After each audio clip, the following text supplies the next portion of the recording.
Jimmy Glass on. Yes, the Carlisle goalkeeper. Yeah. But he's a player liaison manager at Bournemouth. Yes. Right. And it's really interesting. Yeah, famous for that. Really was extraordinary. Yeah. Domestic. We won't get too involved in domestic things, but you've picked them all early. So what are you going to do with them? Jimmy Glass. They're all right. We put them in. They should be no problem at all. In fact, somebody was going to ask about Sussex and Surrey.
Loud and clear. You are loud and clear. So that's great. So I don't when the show's when.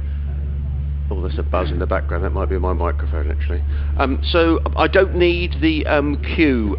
So in other words, if you could just shut it off. So in other words, I don't hear the show, Sophia. That'll be great.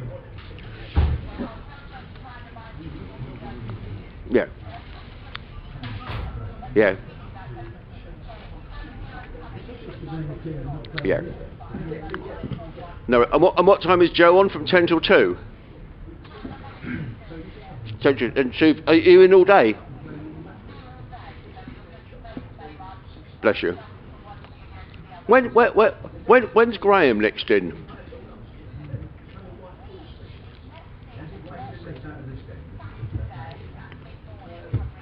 He's doing mid-morning next Saturday. Oh, I love it. But the Essex commentator is a big fan of Graham's, telling me all sorts of stories about him. Yeah. Oh, well, I'll drop him a line anyway. 2 Saturdays. Okay. Okay. All right. Well, there's a bit. Lovely. I can hear you. I'll go make my coffee, and I'll speak to Joe in a bit.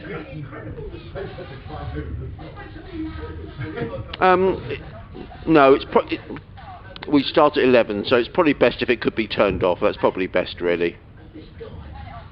Yeah. Yeah. Is that all right? Thank you. Bye.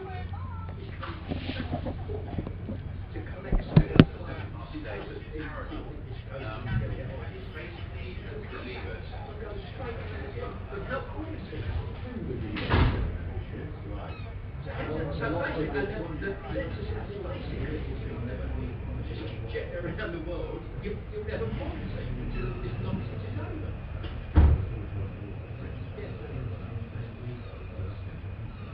And the other interesting thing there was a kid who's come back from France with his father sort of split. She went on to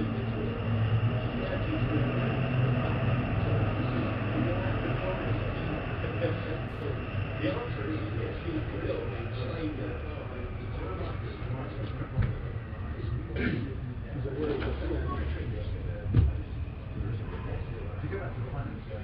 To go back to finance, yeah, well, I mean, it is good news this Australia because I mean, ECB, even with all of the international rate, which touch wood they are going to be now, are still going to lose 100 billion.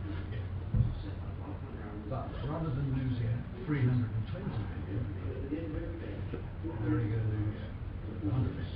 So playing those international rates we're at 220 million. That's a strength that keeps the ECB solid. This year, the capital is $650 in January, and then $650 last month. That may well happen. And the ECB are not.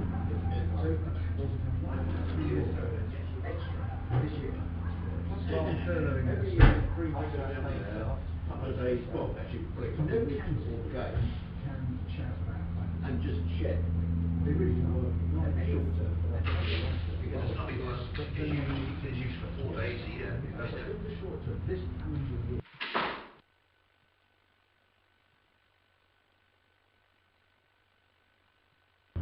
And okay, they've got to play some cricket. A lot of councils but they've got to play some cricket, which they've been forced to play some of the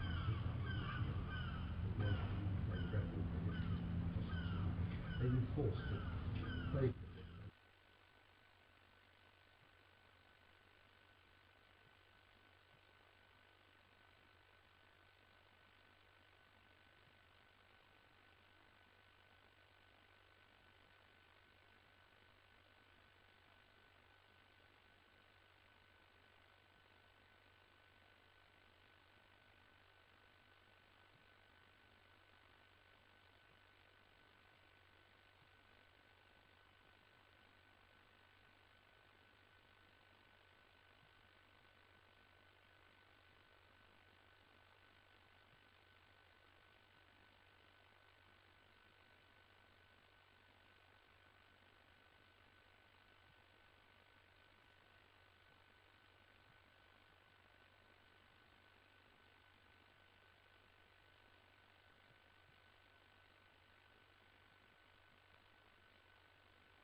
So, a very good morning and welcome to Hove for the second day of this Bob Willis Trophy fixture between Essex, and Sussex.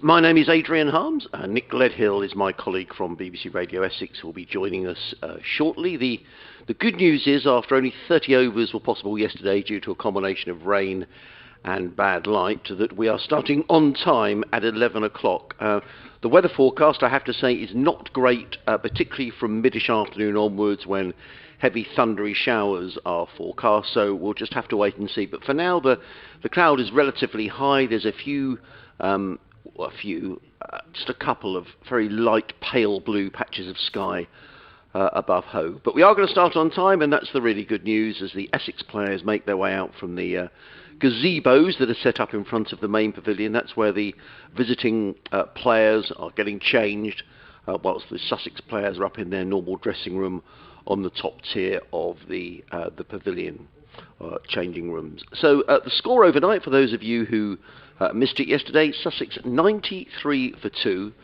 Tom Clark, the youngster from Haywards Heath, is yet to score. And Harry Finch is on 20. So I'm just hesitating as I write that down to remind myself. Yesterday, Essex won the toss. They decided to bowl first. And I think probably Sussex would have been the happier of the two sides at the end of the day, because there were overcast conditions, the floodlights were on, and Sussex, having batted not very well at Canterbury last week, really got stuck in yesterday. Phil Salt batted beautifully. He made 57 before getting caught by Simon Harmer off the bowling of Jamie Porter for 57. The earlier wicket to go down was that of Tom Haynes, who was caught in exactly the same way in the slips by Harmer. And interestingly, we spoke to Jamie Porter after the close of play yesterday, and he was very impressed with the way that Phil Salt played, and we'll talk about that a little bit later on with Nick as well. But we are going to get underway in a couple of moments' time as the Sussex batsmen come wandering out to the middle, Harry Finch and Tom Clark. So great to have your company this morning. Always good to get an email in nice and early just to make sure the commentary is going out loud and clear. So sussexcricket@bbc.co.uk. If you could drop me a line, always good to hear that at least there's someone listening, but more importantly that the line is working. And of course, if you want to watch the live stream, the pictures as well that's set up here by the Sussex media team, who will have that running away as well. So you can log into the Sussex Cricket Club website and watch the game. What could be better on a Sunday morning? Simon Harmer is going to get things underway, bowling from the C end of the ground. He's going to be bowling to Harry Finch. 3 overs, 1 maiden, no wicket for 5 yesterday for Simon Harmer, and he's going to come running in a couple of moments' time. The field, a slip and a short leg, a backward point, cover mid-off, mid-on, mid-wicket, backward square leg and a deep mid-wicket. And Harmer is in and bowls, and just played quietly by Finch to the short leg fielder, and there is no run. So Harmer, tall man, 2 excellent slip catches yesterday, just seemed to take them with just no problem at all. But they were both tricky catches. He comes in and bowls, and this looping delivery that Finch is forward to and plays into the offside, and there is no run. I can see Porter warming up there at backward point. And Harmer again is back to his mark. Running past umpire Ian Gould, he's in and bowls, and Finch again just turns this quietly to Ryan Tenderscott, who's fielding in there at short leg, and again there is no run.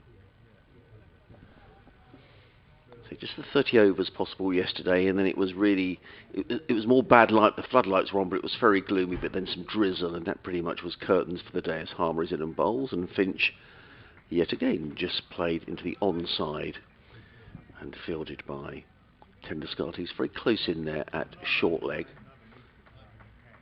Alistair Cook in at first slip.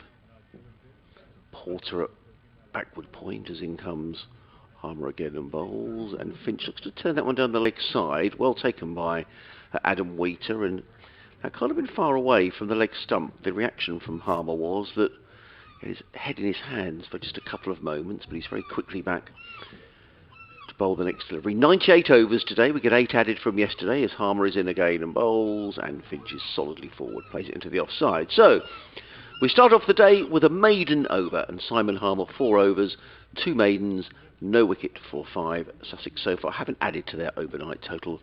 They are 93 for 2, and it is indeed going to be Porter who's going to open the bowling from the Cromwell Road end of the ground. As I say, very good morning wherever you're listening to. Essex supporters, Sussex supporters, perhaps supporters who don't support either of the two sides. Great to welcome you along here this morning. And it is going to be Porter from the Cromwell Road end of the ground. I've had an email in already from Andrew. Hello Andrew, lovely to hear from you. He says, hearing you loud and clear with the live stream. So we're up and running, and thank you for letting us know. And you can watch that live stream by clicking onto the Sussex Cricket Club website. You'll get their pictures and the commentary from us here in the commentary box, myself, Adrian Harms, and Nick Gledhill, who's the BBC Radio Essex commentator. But it's going to be Jamie Porter who's going to start off things from the Cromwell Road end of the ground. He's running in around the wicket to bowl to the left-handed Clark, who plays forward. I'm not sure he intended it quite to go there, Tom Clark, but he played it to mid-wicket. I think he was intending to drive that to mid-off, and that's exactly where he rehearses the shot. Nonetheless, there was no danger, and he remains yet to score. Faced 28 deliveries as Tom Clark. Made a very good-looking 64 last week at Canterbury against Kent. Missed out with a duck in the second innings, but looked very good, and high hopes for this 19-year-old. Local lad, bowled in Hayward's Heath, as in comes Porter again. Bowls, and Clark moves his pad just outside the line of the off stump, and then lifts the bat and the gloves high out of the way and watches the ball just whistle through to Adam Wheater, and there is no run. 3 slips in place, a point, cover, a mid-off, mid-on, square leg, and a fine leg. As Porter is back to his mark, there's a pile of sawdust at either end of the ground. The wicket, as I'm talking to you, I'm looking over fine leg as Tom Clark, the left-hander, is batting. As in comes Porter and bowls, and Clark is going to get his first runs of the innings. He runs that ball past the slip cord, is racing down the hill, and always very difficult here at home. Once the ball goes past the infield, very, very difficult for the fielders to cut it off, and even on an outfield which I have to say looks fat, and credit to Ben Gibson and his ground staff who have done a wonderful job here. But once the ball breaches the infield here, it's very difficult running down the slope to stop the ball running away for 4 runs. And so it proved. So 4 to Clark, a slightly involuntary shot. It was an edge. It was well wide of third slip, but he'll be better for getting 4 runs to his name on the scoreboard, which now goes to 97 for 2. As Porter busily runs in around the wicket, bowls, and Clark is forward confidently enough and just plays very quietly down to mid-on, and there is no run. And Sussex remain on 97 for 2. The over 8. Slightly below what it should be. Well, I think no, that's -2 means I think we're okay. It's when it's plus that we got a problem. But no doubt with Simon Harmer bowling throughout the day, he's bowled 4 overs already. We'll probably rattle through the overs. Porter is back to his mark and is on his way again to bowl to the left-handed Clark. He's in, and Clark plays quietly into the offside, into the covers. There is no run. Nick Gledhill is back with us. Good to see you, Nick. Yes, good morning to you, Adrian, and let's just hope that the less threatening of the weather forecast proves to be correct, because I've seen forecasts saying we'll be okay till 3 o'clock, and then I've seen a rain radar suggesting we could be in trouble from about midday onwards. Brighter morning, and in fact lots of people down on the seafront 9:30, as if it was a high summer day. Let's hope they're all able to stay there throughout the day and aren't scurrying for safety.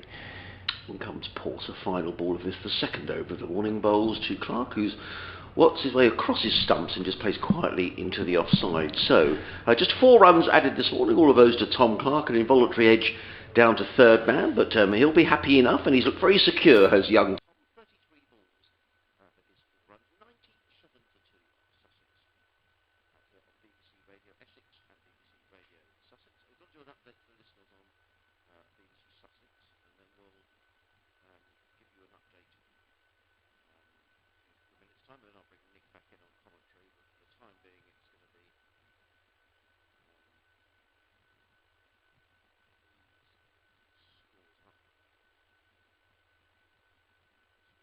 There we go, got out there. Husband Palmer is played by Finch. Square leg. So they're playing by the looks of it down in Southampton in the Test match, which is good news.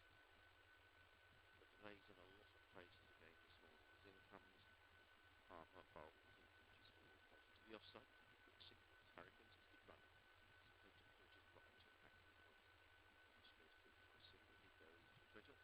Yes, hello Joe, welcome to home, where after yesterday's rain at least we are starting on time. The weather forecast is not the best, but let's hope that's wrong and we get more cricket than we did yesterday. Sussex have moved on to 98 for 2, Joe. Harry Finch is on 21, Tom Clark is on 4, and we'll get additional overs to them because of yesterday's rain. 98 in all, if indeed we don't get any rain. Meanwhile at Arundel, Surrey at 79 for 5 against Hampshire, and they are playing in the test match today at Pakistan 223 for 9 at Down South.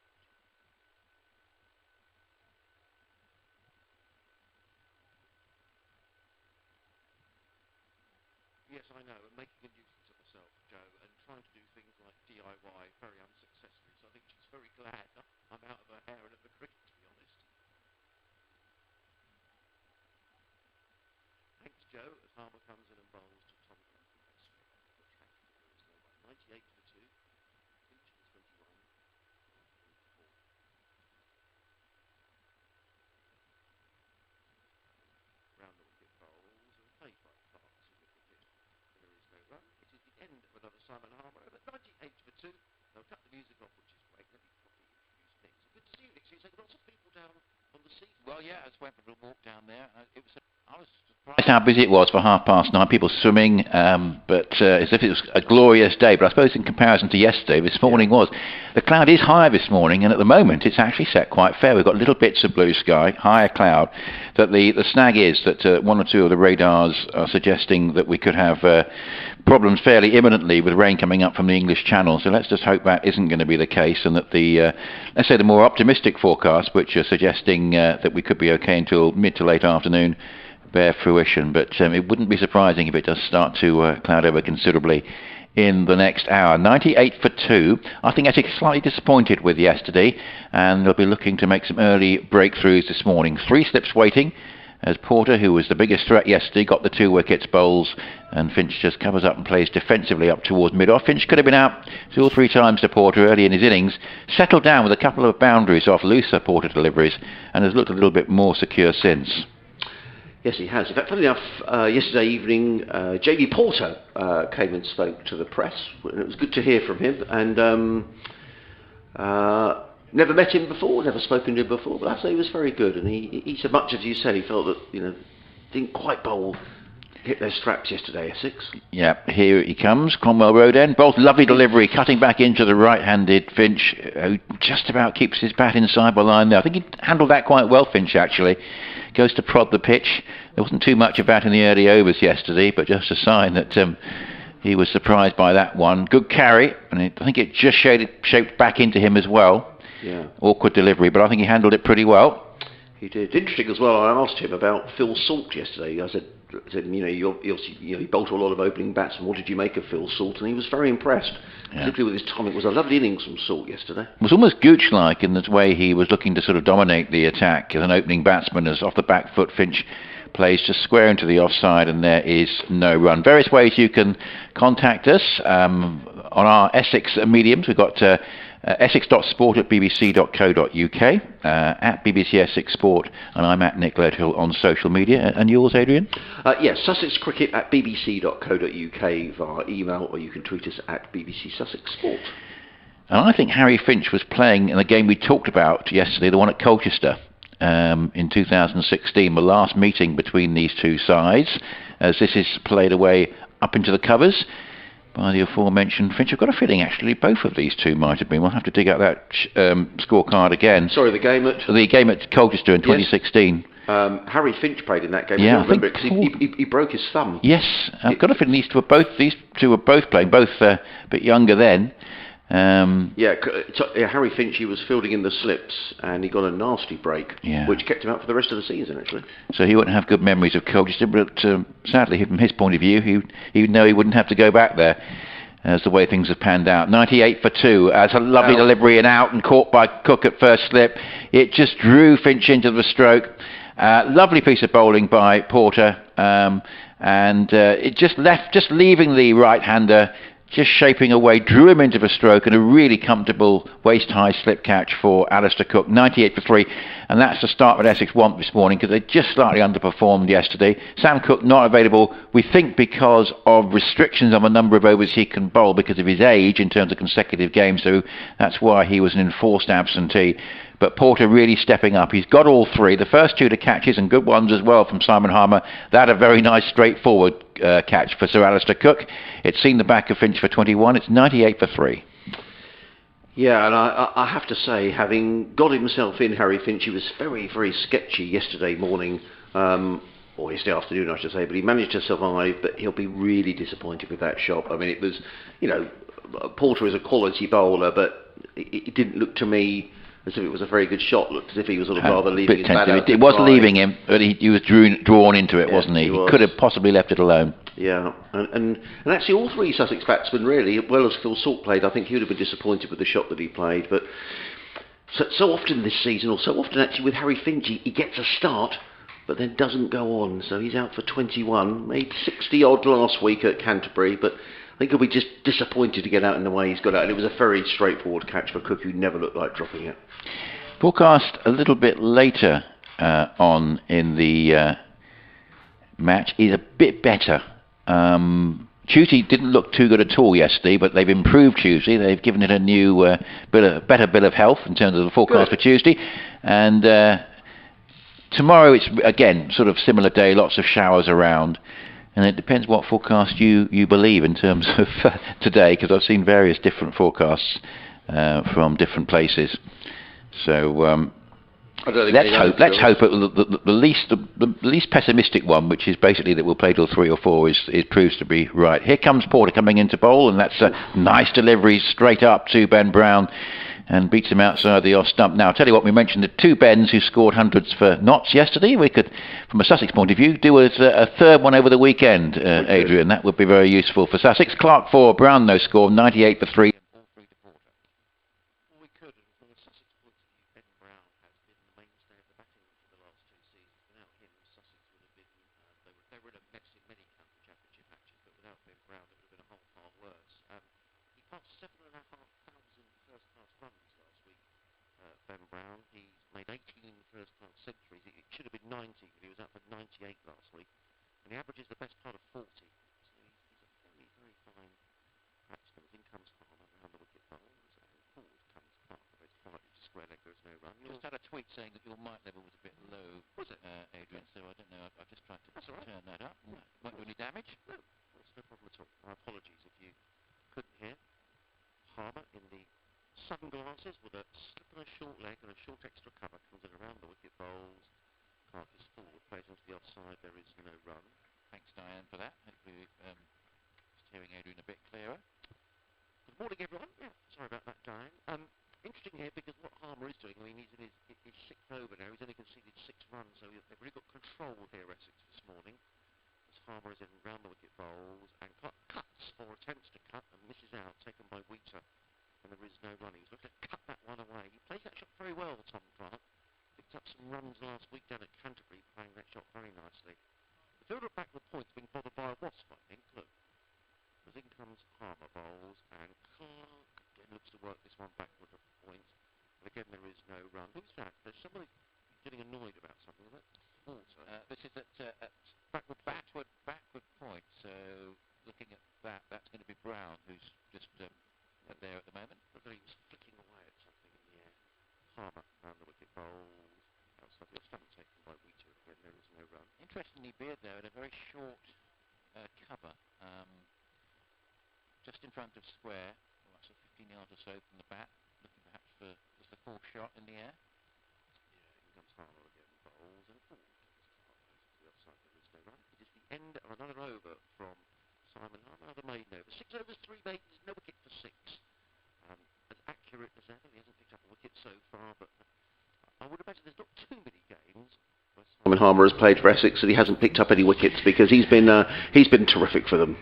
Absolutely, and obviously integral to the championship wins, and every other side in the country must be hoping he sustains one of those freak injuries that happened to the two Hampshire players at Arundel, thinking perhaps the best thing is that Simon Harmer plays at Arundel, and not wishing ill on him, but something similar happens, because you just get a feeling that a fully fit Simon Harmer is going to keep Essex in contention in 4-day cricket for the foreseeable future. And T20. Well, yeah, T20... Yeah, I still personally think last year was a little bit of a fluke. A lot of things fell into place. Essex did peak at the right time, but they should have been done and dusted and forgotten in the competition, really. Porter bowls and outside the off stump, left alone by Brown. Yes, they peaked at the right time, but they shouldn't have had the chance, because really, if all things had been equal and results had panned out more or less as you'd expect them to. In fact, lots of results fell into place for Essex just to allow them to get out of the group. They really were fairly moderate, I think it's fair to say, for most of that group phase, and they'd acknowledged that. But it was actually this ground here where they turned things around, again where they appear to be just turning up to make up the numbers against a very strong Sussex side. They won that game, and then of course basically didn't look back as Porter comes into bowl to Brown, and Brown off the back foot steers away into the offside and there's no run. I think the next game was a tie at the Aegeus Bowl, but they're normally ties there. The last two have been, so well, normally it's a bit of an exaggeration, but there's a bit of a trend developing there. And then sort of secured the wins that needed to get through the group phase, and then bits of luck falling into place, away at Old Trafford, and then they have to play that at the Riverside. And then perhaps the strongest opponent in the finals day, Nottinghamshire, as Porter bowls, and that's just played by Brown, working that way into the onside up towards mid-wicket, imploding against Worcestershire in the first semi-final. So there were things that fell into place, but Essex did peak at the right time. Sussex peaked at a point in that competition as well, and Kent peaked far too early, 98 for 3. Yeah, I mean, the Sussex last year, they came across an inspired Moeen Ali here in the quarterfinals, who was hitting the ball out of the ground for fun. I mean, it was a quite extraordinary innings, and I mean that can happen in T20. Somebody comes off, and there's very little you can do. Tell you what, if Sussex had made that finals day, they would have been a handful, I think, on the form they were showing most of the tournament. Here's Porter, that's a bit of lift there, but left alone by Brown outside the off stump. There's no run. It's the first time the first time I have seen Jamie Porter in 4-day cricket. He might have played in that game at Colchester, but watching him here. And interesting, when he came over to speak to the media last night, I mean, he's not a great big stocky fast bowler, is he? He's quite wiry, Jim, but my word, he hits the deck fast. I mean, this is pretty quick bowling down there. Yeah, one of the things, he's bowling in the 80s here, isn't he? Yeah, I mean, I think if he can just pick up a bit more pace, it's going to sort of quieten those doubters saying that he hasn't got enough pace for Australia, etc. Well, he looks pretty quick here. Yeah, 98 for 3 as Porter bowls, and that's nicely played by Brown, covering up and playing up into the offside, and goes to cover. 3 men saving the single on the offside, and we've got Paul Walter at mid-wicket. We've got a fine leg, and well, Tom Wesley, I think, is going to remain at third slip. You'll either see Tom at mid-off or third slip. You have to check where he is some of the time, depending on what's going on, but he's at third slip alongside Harmer and Cook just at the moment. And Stephen Hockley sent me an email yesterday about Castle Park, saying it's a sad miss from the Essex calendar. Stephen in Hockley, saying that it was Graham Napier made a final day 100 there, which is rather appropriate, as Brown just steers that one just into the offside. The end of the over, 4 Clark, no runs to Brown, 98 for 3. Yeah, and that was his last season for Essex, wasn't it, Graham Napier? Oh, I'd have to. I had a feeling he was retired. That he retired that season. Yeah. I might be wrong. Yes, I'd have to double check that. But yeah, he made it, which was appropriate. And Stephen saying that for many years he took the week at Colchester off and went for the whole of that week. It was the best setting of the grounds that Essex played on at home. Yes, first they lost Ilford and Southend, and then last was Colchester. Sad loss. In comes Simon Harmer around the wicket to bowl to the left-handed Tom Clark, and Clark lets that one go outside of the off stump, taken by Wheater. A bit of extra bounce. I like the look of this wicket this week. Nick, there's a bit of bounce in there, and certainly Wheater took that up towards his left shoulder. Slipped the short leg and a short extra cover, keeping Tom Clark company, as in comes Harmer again. Bowls and cuts this time. That's a nice looking shot. He's been trying to play that a couple of times so far this morning, and he's going to get 4 runs. And that was a beautifully played shot. It was a little wide of the off stump, and Clark had been waiting and played it beautifully through backward point, and picks up his second boundary of the morning. He goes to 8, and this is up. Well, he's improved his scoring rate, as Clark. I think he had more than 28 balls overnight. Got a 4, I think, in the first full over of the day. Now he's got another one. In fact, Bishop was saying my mic was a little quiet as well, so apologies for that. As in comes Harmer again. Bowls and just beaten outside the off stump is difficult to say from here whether he played and missed or whether he pulled the bat out of the line at the last minute. Either way, he's still there, taken by Wheater. There is no run. I hope that's all okay now, Matt. Thanks very much for the note. As in comes Harmer again. Bowls. Forward comes Clark. It's well forward. Plays with an angled bat and soft hands that dribbles out into the offside. There's no run. So there's a rain belt which looks to be just sliding to the west of us if we're lucky. I can't see how it's going to miss Southampton, mind you, but we might just get away with it. Oh, short, and again Clark steps back and heads into the covers, but this time doesn't beat the 2 fielders who are out there, 1 at point, 1 at back at point. But there is no run. Let's just hope that we do. We only had 30 overs yesterday. We feel with a decent chunk of play today to get a result. He'll rattle through his overs, bowls, looping delivery, and Clark plays it with the respect that deserves. Straight back down the track, Harmer fields of his own, bowling 7 overs, 3 maidens, no wicket for 10 for Simon Harmer. Essex this morning, 102 for 3. They have lost the wicket this morning, though, of Harry Hinch, who was caught at slip by Alistair Cook off the bowling of Porter for 21. He just added 1 to his overnight score, a shot that's a slightly tentative shot outside of the off stump. And the ball rather looped to Cook, who made absolutely no mistake standing at first slip. A bit more heavy cloud around, it has to be said, than there was earlier on. And the other problem is, at the minute, down in the south, there is just no wind. There is just nothing to move any cloud on. So let's keep our fingers crossed. As Porter coming in from the Cromwell Road end with all 3, 102 for 3, bowls outside the off stump and left alone by Ben Brown. Don Topley is here tomorrow, and he's just sent a tweet about the Test match suggesting that really we should be looking to try and start earlier to make up lost time. I'm certainly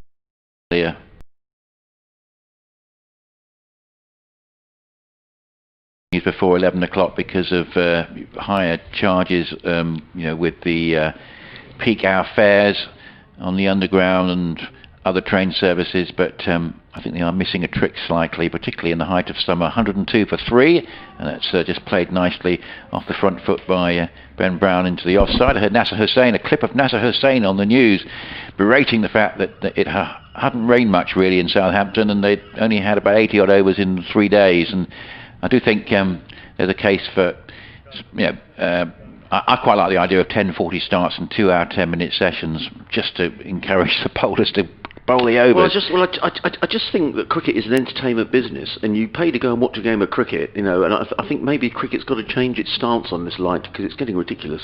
102 for 3. Talking of light, it's got a bit gloomier here, as that's played by Brown up into the offside, and there's no run. We did mention this rain belt is very close, and it might be a sign of that. The sort of areas of light, little bits of blue sky, nothing particularly evident. In fact, there's still one little patch just away to our left, but it's been replaced by the sort of fairly somnolent cloud cover that we had for most of yesterday, and let's hope that's not a bad sign of things to come.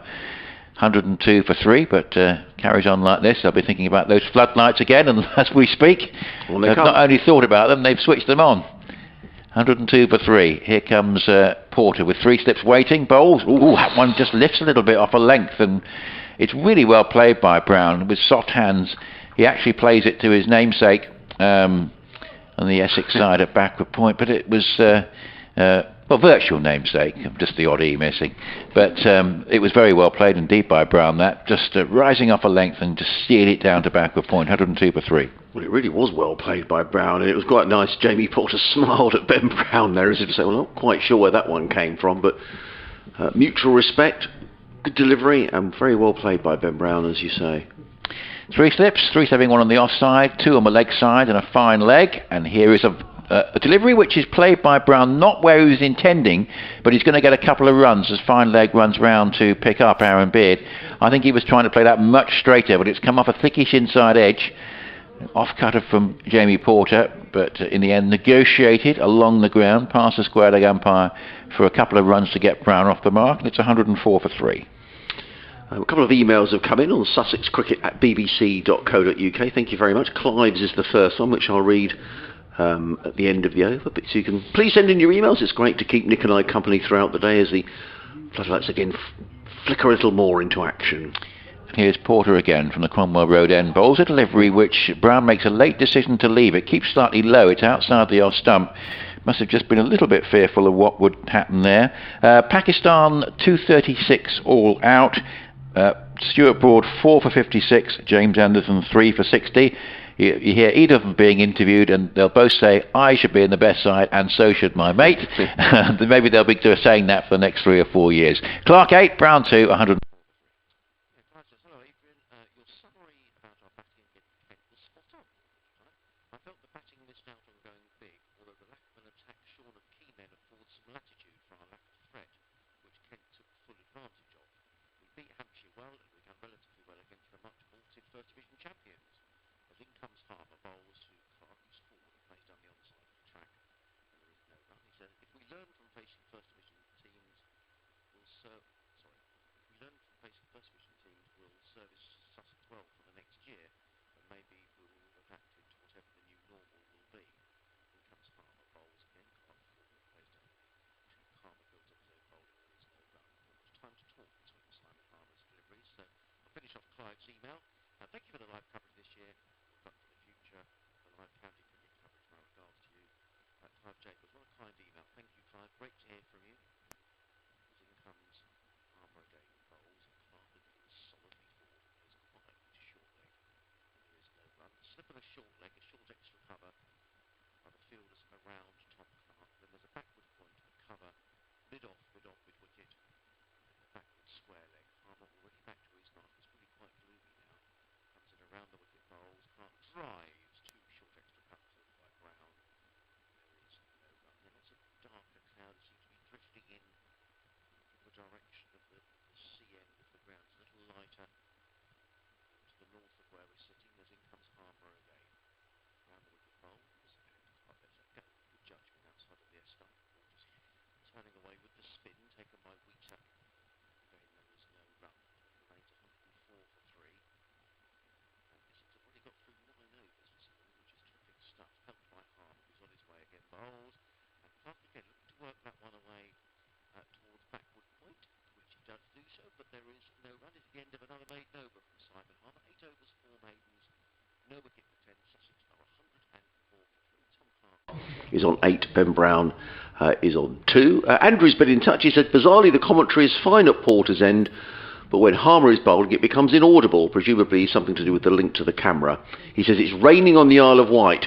I'm surprised it's dry at home. That's Andrew. Andrew, thanks so much for getting in touch. I mean, I said this a couple of times yesterday. The media guys here at Sussex are working really hard to get the live streams and the commentary sorted, and it's not the easiest job in the world, and there's been 1 or 2 issues, not here but at other grounds around the country. But thank you for pointing it out, and I'm sure the guys are right on the case. That's not good news. It's raining on the Isle of Wight. They're still playing at Arundel, where Laurie Evans has reached his 50, 98 for 5 Surrey. But it wouldn't be surprising if that one was interrupted before us, as that's a nice delivery from Porter, which Brown negotiates well. He just comes forward and realises that he can leave it alone, and does so. And he's actually looked very secure so far, Brown, indicating that he is a man in form. Yeah, interesting. I mean, Arundel is clearly west of here. I mean, if you're getting down to sort of Arundel or Goodwood, if you get high enough up on the downs, you can see across to the Isle of Wight. Let's hope it stays west of it. We don't want it to rain at Arundel, but we definitely don't want it to rain here either. Playing at all 3 venues in the South Group at the moment, and in the Test match, 104 for 3. And here's a delivery which is just safely left alone by Brown, who just raises his bat out of harm's way. The games where the delays are actually mainly in the north, plus Glamorgan and also Edgbaston. So in fact there's nothing happening in the North Group at the moment at all. They're all delayed, and Edgbaston is delayed where Somerset are bang on top, just 41 behind Warwickshire with 8 wickets in hand. And there's also no play so far in the entire game between Glamorgan and Gloucestershire. 104 for 3. Porter with 3 slips waiting, bowls to Brown, who negotiates that well with a little steer down off the open face for a single. Brown has to move round from backward point a little finer and can't prevent the run. Brown goes to 3, 105 for 3. We're in the 40th over. Don't forget, it's 110 overs in which teams can accrue their bonus points, but no side can bat for more than 120, and Sussex will hope that comes into the equation when they're batting, rather than, of course, what happened last week was that was a bit of a saving grace, wasn't it? Because I guess Kent, in a normal game, would have probably wanted to score about 680 there, 670, 680, yeah. Which was probably something that Sussex were grateful to avoid. The 120 over maximum is designed to protect depleted bowling attacks, and of course Sussex were a very good example of that with well, it happened with Ollie Robinson's call-up. That's outside the off-stump, left alone by Clark, who's scored 2 boundaries, and his other 54 deliveries have been dots, 105 for 3. Yeah. Just interesting with the floodlights on. I saw Alistair Cook looking behind the media centre where we're here at the southern end of the ground, the CN, looking at some of this darker cloud.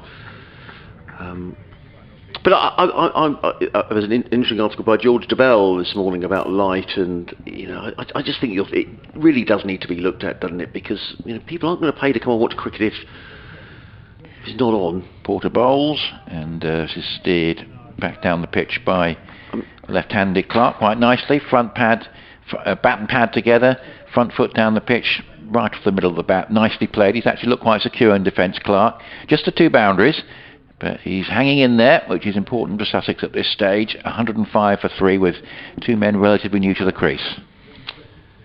Yes, he's looked very good. As I say, how many balls he placed? 57 balls for his 8, but Sussex won't worry about that. It's about occupation at the moment. 105 for 3. 3 slips. And 3 saving, 1 on the offside, 2 on the leg, and Clark stretches forward, and again bat and pad close together, steers up to Nick Brown in the covers.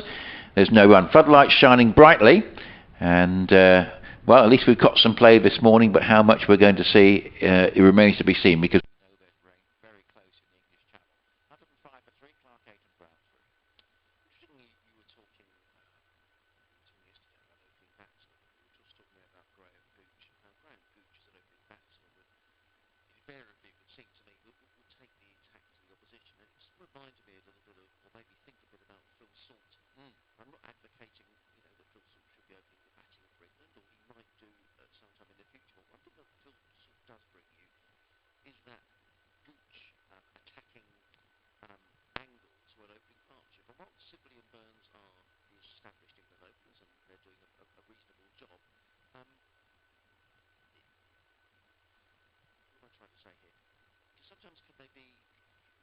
Is that a compliment? But could they sometimes be a little too slow? Is there room in there to have an attacking batsman? I was off air at the time. We had half an hour during the Surrey match last week where we had an email about this subject suggesting that they weren't quick enough, and our colleague Mr. Church dismissed it out of hand, and I could understand on the basis of their record why he did that. But I think it's always good to have a more attacking opening batsman just in the frame as an option. And there's just that hint of Gooch in the way he plays as an opener. I'm going to say it's hard to make a direct comparison, but there's that hint of that sort of style of approach in the way he's looking to take the game to the opposition. He really did bat very well yesterday.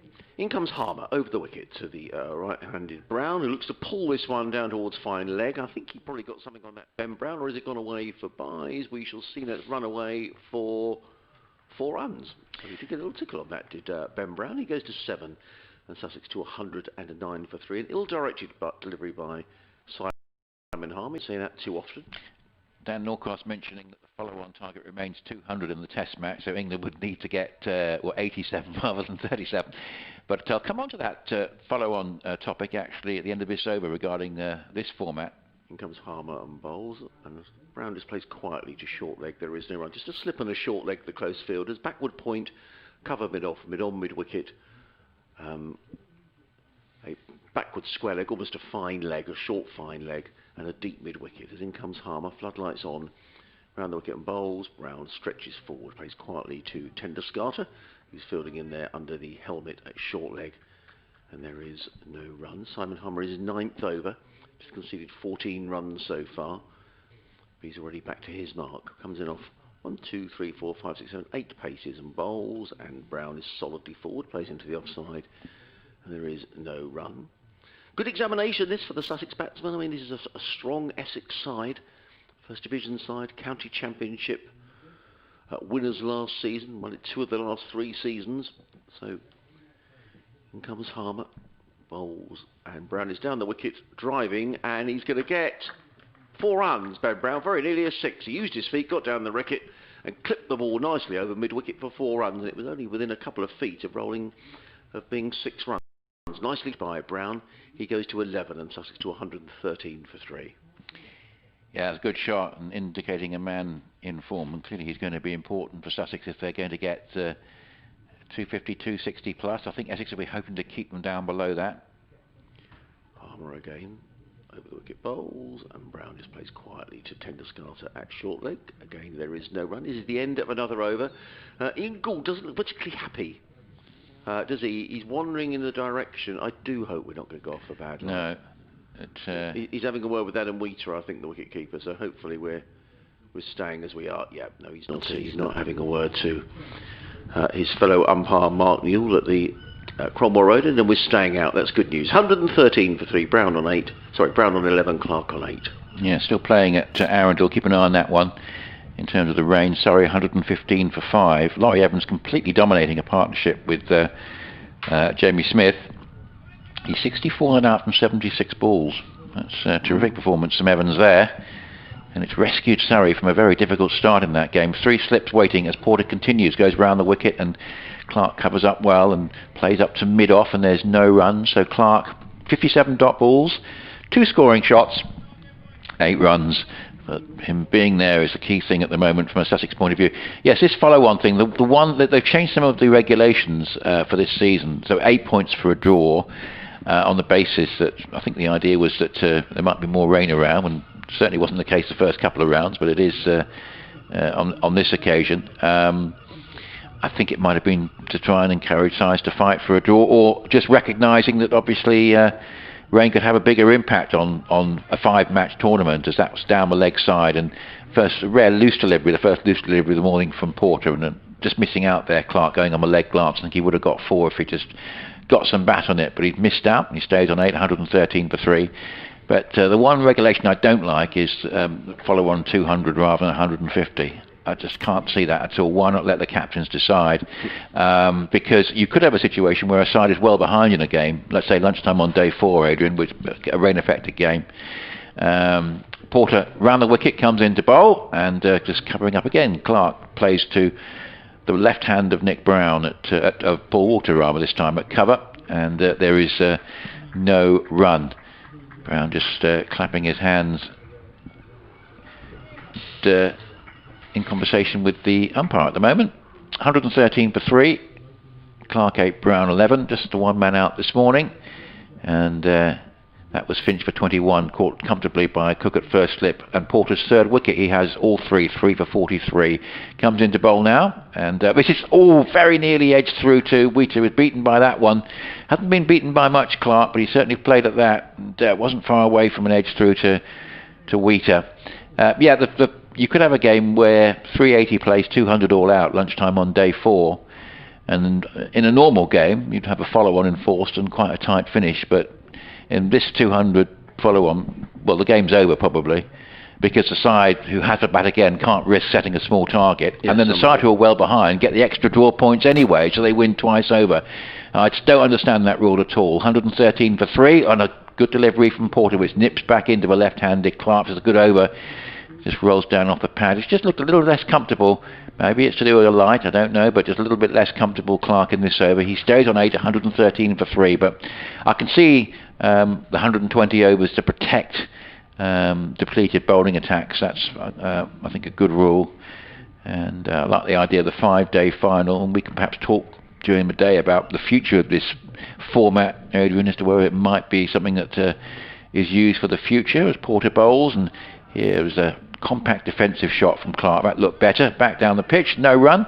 Good over that from Porter. Brown 11 and Clark 8. 113 for 3. So 20 added for 1 wicket this morning. And it's pretty gloomy. We're just hoping that this rain belt stays to the west of us, and the southwest of us.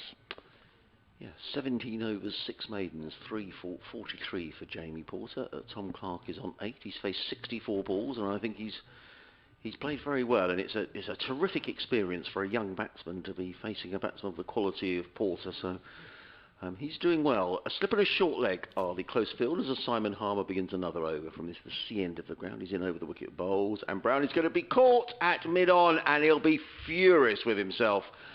Ben Brown, he's rather given that away. He tried that shot in the last over and very nearly hit the ball for 6, but on this occasion he's hit the ball straight down the throat of Walter, who's fielding at mid-on, and the skipper is gone for 11, and Sussex are now 113 for 4, and Ben Brown is such a good player for Sussex. He'll be furious that he's got out in that way. Horribly soft dismissal from the Sussex point of view. Relatively straightforward catch for Walter, except that there would have been floodlights in his line of vision, so he made it look quite comfortable. No mistake at all, and he'll be pleased with that. It's his first significant contribution to the game, and that is a real blow because obviously with Brown's form this season, it's a wicket that Sussex could ill afford to lose, and 113 for 4. They've now got certainly a few issues. And Essex will feel that Porter and Harmer in combination here, obviously they can't bowl all the time, but are going to be quite a handful. Well, I mean, Ben Brown owes Sussex nothing in terms of his batting. As I say, he's 18 first-class hundreds, he averages 40 with the bat, and he's dug Sussex out of trouble, you know, on more occasions than I care to remember. But he sets himself high standards, Ben, and he'll just be disappointed. He just goes to prove that the small margins for error, really, because in the last over he'd made up his mind that he was going to attack Simon Harmer, and he played a good shot over mid-wicket, hitting with the spin. On this occasion he hit it too straight, and it was really straight down Walter's throat at mid-on. So the new batsman is Aaron Thomason, who played at Kidderminster last year in the match against Worcestershire that was moved from New Road. He's a right-handed batsman and a medium-paced right-arm bowler, but he's facing Harmer. He comes in and bowls, and Thompson is forward and just plays quietly into the offside. There is no run. Formerly with Warwickshire. Rory Burns out for a four-ball duck in the Test match. 0 for 1 England. Pakistan 236. In comes Harmer again over the wicket bowls, and forward comes Thomason and plays quietly to short leg. And there is no run, so very much Essex's morning here. Sussex resuming on 93 for 2. Who lost a couple of wickets. One of them to Porter, one of them to Harmer, who comes in again from the C end of the ground. He's in and bowls. And Thomason struck on the pad. There's a loud appeal. Thomason looking to turn that one on the leg side. Ian Gould shakes his head. And Simon Harmer just grins at Ian Gould as he wanders past him. Got an email in from Mike in Palmer's Green in North London. I'll read in a couple of moments' time. Good to hear from you, Mike, as in comes Harmer on bowls, and Thomason is forward, plays quietly down the onside, and Harmer just stretches across the wicket, picks up the ball and wanders back to his mark. I can see that is it Aaron Beard who's warming up? Yeah, I think he'll be due for a bowl. In comes Harmer, bowls, and Thomason drives a full toss to mid-off. There is no run. It is the end of the over. 113 for 4, an over that saw the demise of Ben Brown for 11. Live cricket on BBC Radio Essex, BBC Radio Kent. I'll read this email. This is from Mike. He says, I've got to be truthful. I've had my technophobic moments, but this bulky laptop has revolutionised my leisure time during these adapted times. So I'm spoilt for choice and loving the county cricket coverage taking me around the country. It has a wonderful homogenising effect. They don't mention cakes these days on TMS, and the cheese and pickle chat made up for that with Dickie Davis and co from Chelmsford last week. Not missing trips to Lords, as I might have with this wonderful companionship. Just a shame I couldn't take Mum round Arundel for that view of the Downs, which has become an annual event. She loves the ambient and chat too. It's oblivious to the stats and the scoreboard. Kind regards, Mike in Palmer's Green. What a shame, one of the best technically batsmen around I recall ever seeing, Ben Brown. Yeah, Ben is on his way today for 11. Thank you for getting in touch, Mike, from Palmer's Green in North London. I think it's getting a little lighter, actually. Yeah, I say it's just a question of whether we can stay to the northeast of that rain belt that is obviously causing a little bit of a threat.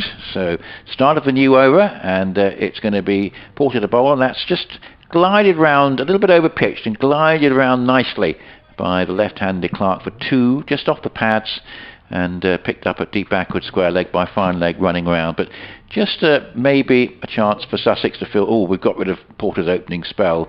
But I would still say it's been a pretty good first hour for Essex. They've got the two big wickets, including Brown, and it's just going to be an issue now. Can Beard and maybe Water, if he has a bowl, just keep up the pressure from that Cromwell Road end while Porter takes a breather? 3 slips waiting, and we've got 5 saving 1, and that's a much better delivery from Beard, who started with a rather over-pitched delivery on the leg stump, which was hit for those 2 runs. But Clark just plays this one up into the covers, and there is no run. So Clark, 10 runs, 3 scoring shots, 63 dot balls, but doing a fine job. And with the 8 points for the draw, and if you get a lot of batting points, as Worcestershire have done, and arguably Worcestershire, well, they say otherwise, but I think they made a bit of a mess of their game against Glamorgan. They were so much on top, didn't give themselves enough time to bowl Glamorgan out.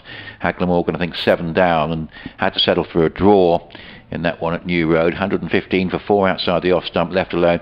Because they've got 8 batting points, so they've done better in that respect than virtually any other county apart from Kent, who are really going well with the bat at the moment. But they're only 3 points behind leaders Somerset in that Western Midlands group, even though they've only won 1 game. So that suggests that they're still very much in contention, and they're on the field at the moment against Northants at Northampton, and it's 159 for 5 Worcestershire in that game. And Ricky Vessels is going along quite nicely on 47 not out. Here's a delivery which is on middle and off, well pitched up and driven firmly to tender scatter at mid-off, and there's no run. So we're still playing at Arundel. That 6th wicket partnership for Surrey still going, 119 for 5. Laurie Evans and Jamie Smith. It's a vital stand for them because they've only really got the bowlers, and I think there's no Ricky Clark in the Surrey side as well, so it really is a very important partnership, that one. And it's just dug them out of a lot of trouble. Middlesex at Canterbury are 38 for 2 in the 22nd over. Sam Robson 24 not out. They lost an awful lot of time there yesterday as Beard bowls. Oh, it's a poor shot. Attempted cut shot, not close enough to Clark to play the shot. And he might have just top-edged that for 4, but there's no third man back. But equally, he could have just got a thin edge through to the keeper or slips. But it was a fairly wild shot, just hit thin air. He survives, 115 for 4. Yeah, he's played very well, Tom Clark, but perhaps just thinking that was a little wider, and it's always good to release a little bit of pressure if you... it seems to be one of his favoured shots through that backward point area, but fortunately for Sussex, he didn't get a nick on it. Yeah, it was a better ball than he thought, as Beard is bowling pretty quickly here. Bowls on that one's gone away down to the 3rd man boundary, but it was off the bat, but it was an involuntary shot. That's very good bit of bowling from Beard, who stands there with hands on hip, just thinking, must have been very close to one of his slips. But it looked like that was a completely involuntary shot that may even have come off the back of the bat and has bounced down and gone through the slips for 4. I don't know if you had a better view of that, Adrian, but very interesting. Clark a touch fortunate, goes to 14. We have one of our protocol breaks, and that certainly was a good end to the over with good pace there from Aaron Beard. It's 119 for 4. Clark on 14. Thomason no score. Yeah, it looked to me, and very difficult to see just when you watch it with a naked eye, was as if Tom Clark tried to get the bat out of the way of that. So maybe he didn't succeed, and the ball, I'm not quite sure he knew where the ball had gone, but it went down to 3rd man. So he picked up his 3rd boundary, did Tom Clark, and Sussex to 119 for 4. A very good morning wherever you're listening from. If you want to watch the live pictures, don't forget to click onto the Sussex Cricket Club website. You can watch the game as well as hearing our commentary as Harmer comes in, bowls to Thomason, who pulls that around the corner. That's going to run away down to the boundary for at least a couple of runs. Quinn is in hot pursuit. He makes a good stop. And in fact, he restricts Thomason to... Let's just wait and see umpire Gould's signal here to make sure they are runs. Yes, they are runs. Yeah. And that's probably the worst ball Harmer's bowled all season. That was a long one-leg stump. Yeah. And that's very much in the 1% category, or the 0.5% category in terms of poor deliveries from Harmer. Yeah. So Thompson is on his way. He's on 3. Sussex 122 for 4. Harmer around the wicket comes in and bowls to Clark, and Clark is forward and just plays quietly straight back down the track, and there is no run. We're on essex.sport at bbc.co.uk or at BBC Essex Sport, or I'm at Nick Lotwell on social media.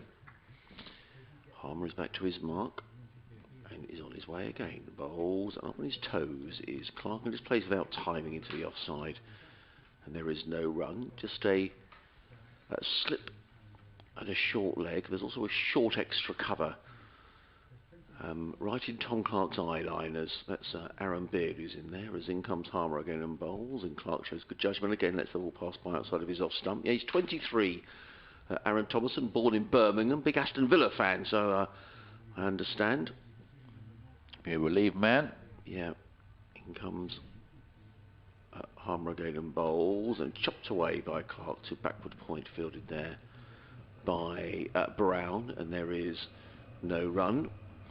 Made a 50 odd, I think it was 90 odd he made in his debut at Kidderminster last year for Sussex. Let's check that. Coming in down the order, as in comes Harmer again bowls. Clark is forward, plays straight back down the track, and there is no run. Yes, last year, end of the over by the way, 122 for 4. Clark on 14, Thomason on 3. Yeah, it was a game at Kidderminster last year. Aaron Thomason made his debut for Sussex. He made 4 in the first innings, and in the second innings, I'm going to stand corrected here, but I'm sure he made 90 odd. Yes, exactly 90. Sussex were in a little bit of trouble actually, and it was a hard hit innings as well. 90 off 115 balls with 11 fours and 4 sixes.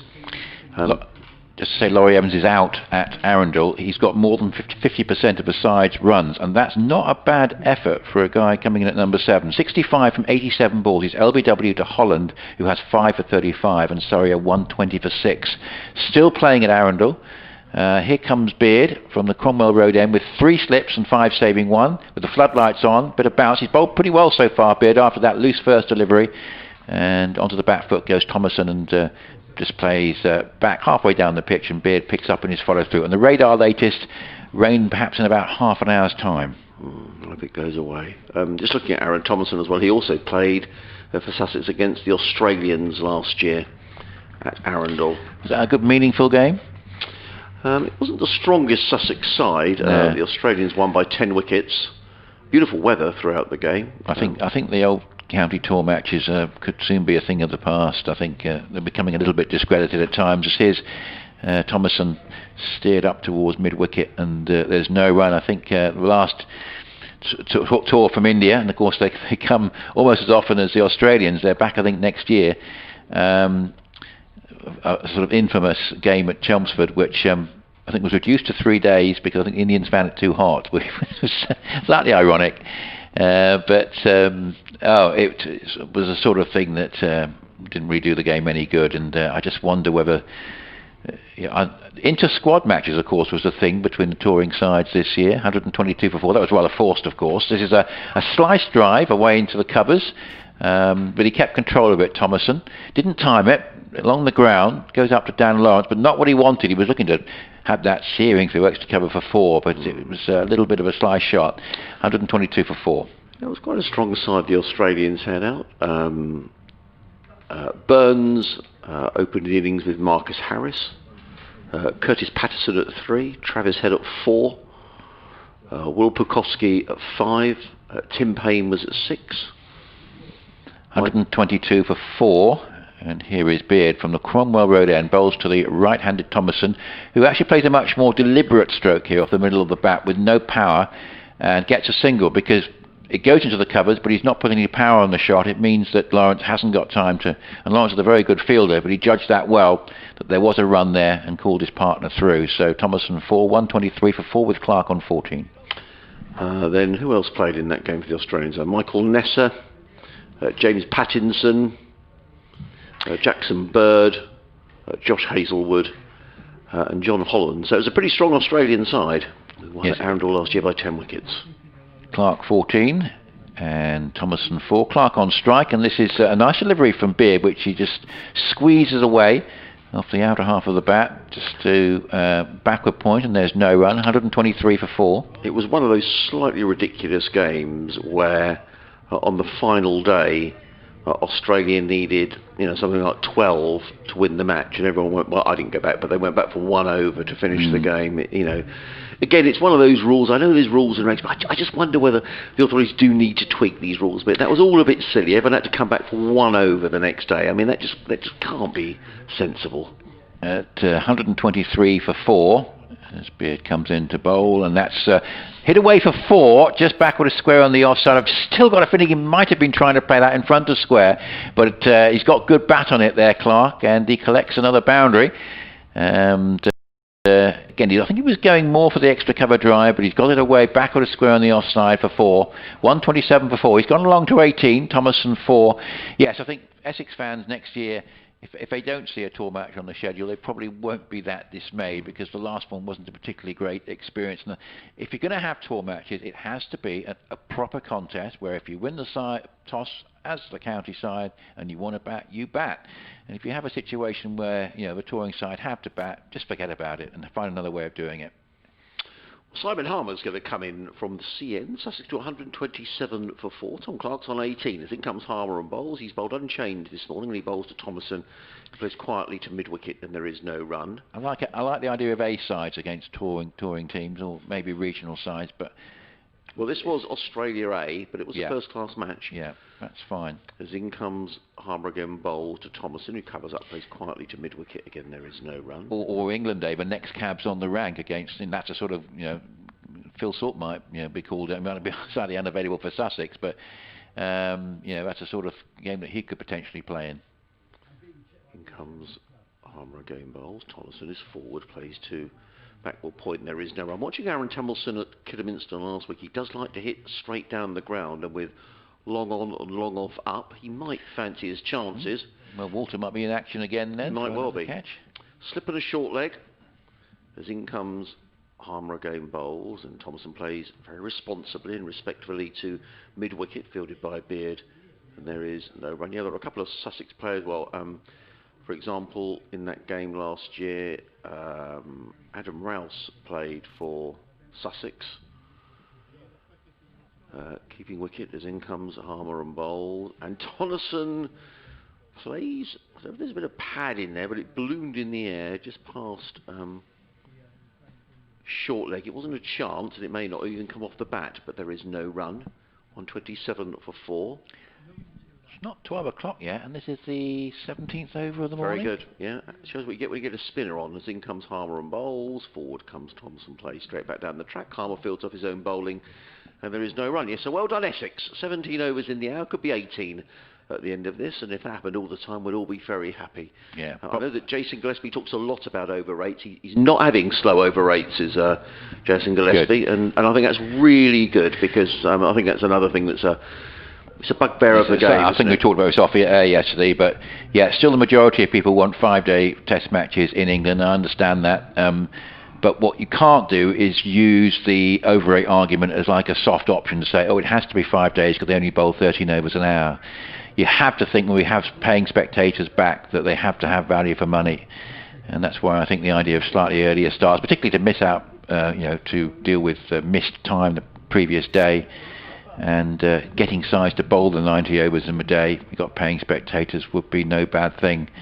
And then you'd find you probably would only need 4 days with reasonable weather. 127 for 4. Here's a pull shot. Again, not just too far away from the fielder at mid-on. It wasn't perfectly timed, and they got a couple of runs. It was a bold shot that from Clark, but it wasn't that far over mid-on's head. And Tender started there just briefly interested, but it was well over his head. He had to run back, but it did rather plug once it landed, which suggested it wasn't particularly well timed. Bold stroke, gets 2 runs. Could easily actually have fallen there in a similar way to Brown a few overs ago. 129 for 4. Yeah, I said shot. It looked a better shot than it actually was. Yeah. But he got in position very quickly, did Tom Clark. He goes to 20. Yep, he's gone to 20, and a few nice boundaries in there, as this one is negotiated pretty well, because it's a good delivery from Beard, and he just pushes forward and steers it away off the open face. Beard with number 29 in his 9th over. Harmer 1 for 21 in 12, and 3 to Jamie Porter, who's having a bit of a rest at the moment. pleased to say that still playing at Arundel, which is a good sign given where the rain belt is threatening. But it might be that Arundel falls before Hove if that rain does cause a problem. But we shall keep an eye on that. So in contrast to yesterday, the South Group doing better than venues further north, whereas it was rather the opposite way around yesterday. BBC Essex and BBC Radio Sussex, it's the second day of this match here at Hove, and this is slightly aerial from Clark, but he gets it away for a run just to the right of mid-off, or mid-wicket rather. It was a little bit aerial, push away into the leg side, but fell well short, and he gets a single. 21 to him, 130 for 4. Yeah, and I think the fact that the mid-wicket, there was no one there in the gap, it was it was a safe enough shot for him. I'll have an update to do in a couple of minutes' time, but we've got time yet. Do you have to do one at 12, Nick, or are you? No, 1 o'clock. So right, okay, that's good.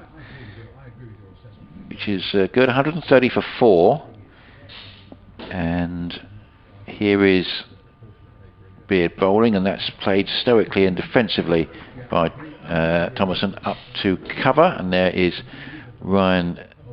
There is Dan Lawrence there at the moment with Nick Brown just to his left at backward point. 3 slips with Cook as ever at first slip and Harmer at second and Westley at third. Ryan Tender-Scarter there at mid-on, and then it'll be Walter at mid-wicket. 130 for 4. We've got a fine leg as well. And here is Beard bowling again. That one's on the pads and runs down towards fine leg for just the 1 run. Signal leg by there, or was that off the bat? No, it must have come off the bat. Yeah, it was off the bat. Yeah, so 1 to the total. It's quite sharp, Beard, isn't he? Yeah, I think he gained a bit of pace last year, and as I say, he's working up good pace here. Played in the last game, kept his place, so playing in this one as well. Matt Quinn, who was at fine leg, who did that bit of fielding, has actually come across to just in front of us now, because he's fine leg for the left-hander, so he's right in front of us.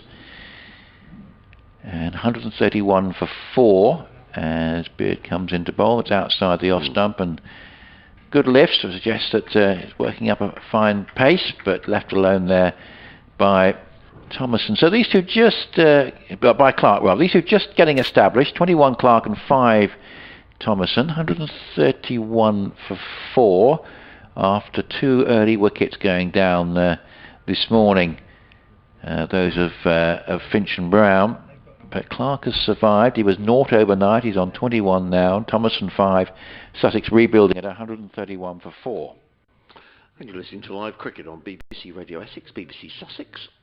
As in comes Simon Harmer to bowl the next over from the C end of the ground to the right-handed Aaron Thomason, a slip and a short leg to keep Thomason company. As in comes Harmer running in.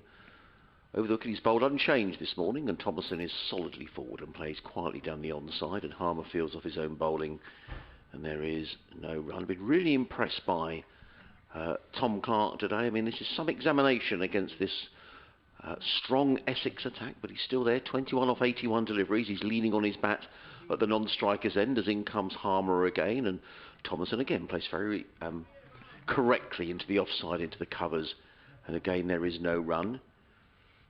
So I've only seen him bat on that one occasion at Kidderminster last year when he made a very quick 90 batting down the order, as in comes Harmer again and bowls, and plays with a very straight back down the track, and Harmer fields off his own bowling, and again there is no run. Already 3 balls have gone in this over, and now Harmer's going to change the angle of the attack. He's going to come around the wicket to the right-handed Aaron Thomason. He's in and bowls, and Thomason is forward, plays down the onside, fielded by Harmer, and there is no run. 131 for 4. 2 more balls in the over. Slip and a short leg. Harmer round the wicket, bowls. Thomason stretches forward, plays again, repeat performance, and Harmer again fields off his own bowling, and there is no run. Update coming to our listeners on BBC Radio Sussex and BBC Radio Surrey in a couple of moments' time. As in comes Harmer again, round the wicket, bowls, and Thomason is forward and plays it into the offside. That's a maiden over, and an over that was well played by Aaron Thomason. He remains on 5, Sussex 131 for 4. Clark on 21, Thomason on 5, Simon Harmer 13 overs, 7 maidens, 1 for 21. We're going to have a hygiene break. And it means that we've had 19 overs this morning bowled by Essex in just 5 minutes over the hour. So well done to Essex for rattling through their overs. I just think it makes the whole game more enjoyable. It gives a flow to the game. It just makes it so much better. Maybe there should be a rule that spinners have to bowl a certain amount of overs in a day. I'm all for these sort of changes. Really, it's interesting watching a spinner, watching seamers bowl just continually all day long. I think it's been really interesting cricket this morning. It has, and Essex have had the better of the first hour with the 2 wickets, but a little bit of a partnership taking shape now for Sussex, who'll want to double this score, I think, as a minimum. Actually, better news on the weather front, the slightly higher cloud. Just going to break off for a minute, Nick, because we've got our update coming in a couple of minutes' time. It's all gone quiet. Yeah, thanks very much indeed, Joe. Sussex 131 for 4. Tom Clark, 19-year-old from Haywards Heath, is batting very nicely. He's on 21. Aaron Thomason is on 5. A couple of wickets have gone down for Sussex this morning. Harry Finch for 21 and the skipper Ben Brown for 11. So 131 for 4 here at Hove. Meanwhile, down at Arundel, Surrey 130 for 6 in their game against Hampshire. Laurie Evans making 65 in that game. And in the Test match, England have lost an early wicket. It's the wicket of Rory Burns, who was out without scoring. Pakistan making 236 in reply. England are 7 for 1. Well, the weather situation is an absolute knife edge because we're right on the easterly fringe of this rain belt that's going across the English Channel, and it was obviously causing our correspondent in the Isle of Wight issues with the weather, as we reported about half an hour ago. But maybe we're going to be lucky because it does seem brighter to me than it was about 10-15 minutes ago. 131 for 4. And here is a delivery which is played away in the air to backward point. And it's, I think, is that... Let's have a little look at that. It's gone to backward point, and I think it's been caught. There's looking at the reaction of the player there, Clark. It was certainly a long time before he moved. He was just, I think, a little bit doubtful. It's Cushy who's come on as a sub fielder who's taken the catch, and there was such a long pause. I was just wondering whether he thought it had actually been held cleanly. But he's very disappointed there, Clark, and he throws his head back. But that was quite unusual because it wasn't straightforward. It wasn't one of those situations where the catch was taken, the batsman walked off straight away. Maybe just have been very disappointed. It was a slice drive. He has played 1 or 2 of those in the air, and that time his luck ran out. Again, I think he was trying to play it much further in front of square than it went. It went backward of square, and Cushy, who's come on as a sub fielder, I think it was Cushy. That's been confirmed now. Yes, I think it's probably Porter who's just taking a little bit of a break, who's off the field. He's taken the catch low down, but there was some sort of doubt, some sort of hesitation, and he was literally there for sort of 10-15 seconds, motionless, and he's just started to walk off and gone up the pavilion steps now. So, yeah, interesting dismissal, as I say, very unusual to see such a long pause before the batsman walked off. Just made us think what had actually happened there. Whoa. But it was a slice drive to backward point, taken by the Kushiba subfielder, and 131 for 5. Well, I missed that. I literally just gone out of the room for 2 minutes, but I saw the shot being played, and I thought, oh, that's a dot ball. So I carried on what I was doing, and then I looked round and I saw Tom Clark wandering off. So was it just disappointment? Well, yeah, I mean, I was taken aback because like you, I thought initially that hadn't carried. There was very little reaction from the fielder.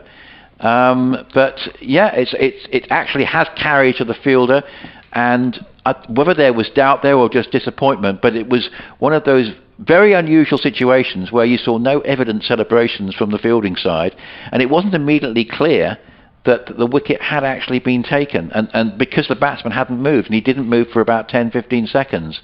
So that's really a very unusual situation. Did you think he was not out? Was he querying the catch? I mean, it was whether he might have sort of not been comfortable with it. I'm not sure. 131 for 5. Rawlins has come in, a left-hander, and so a wicket to Beard, who goes round the wicket and bowls outside the off stump, and it goes through the Wheater. But whereas you also saw none of the normal sort of celebrations from the fielders, as if there was some element of doubt maybe in other minds, but that was an unusual one. And So Kushi, who was on as a sub fielder, yes, took the catch. And I think he might have gone off again now, having done his bit. I'm pretty certain he was on for Porter, who would have been taking a bit of a break after his spell, just going maybe some running repairs.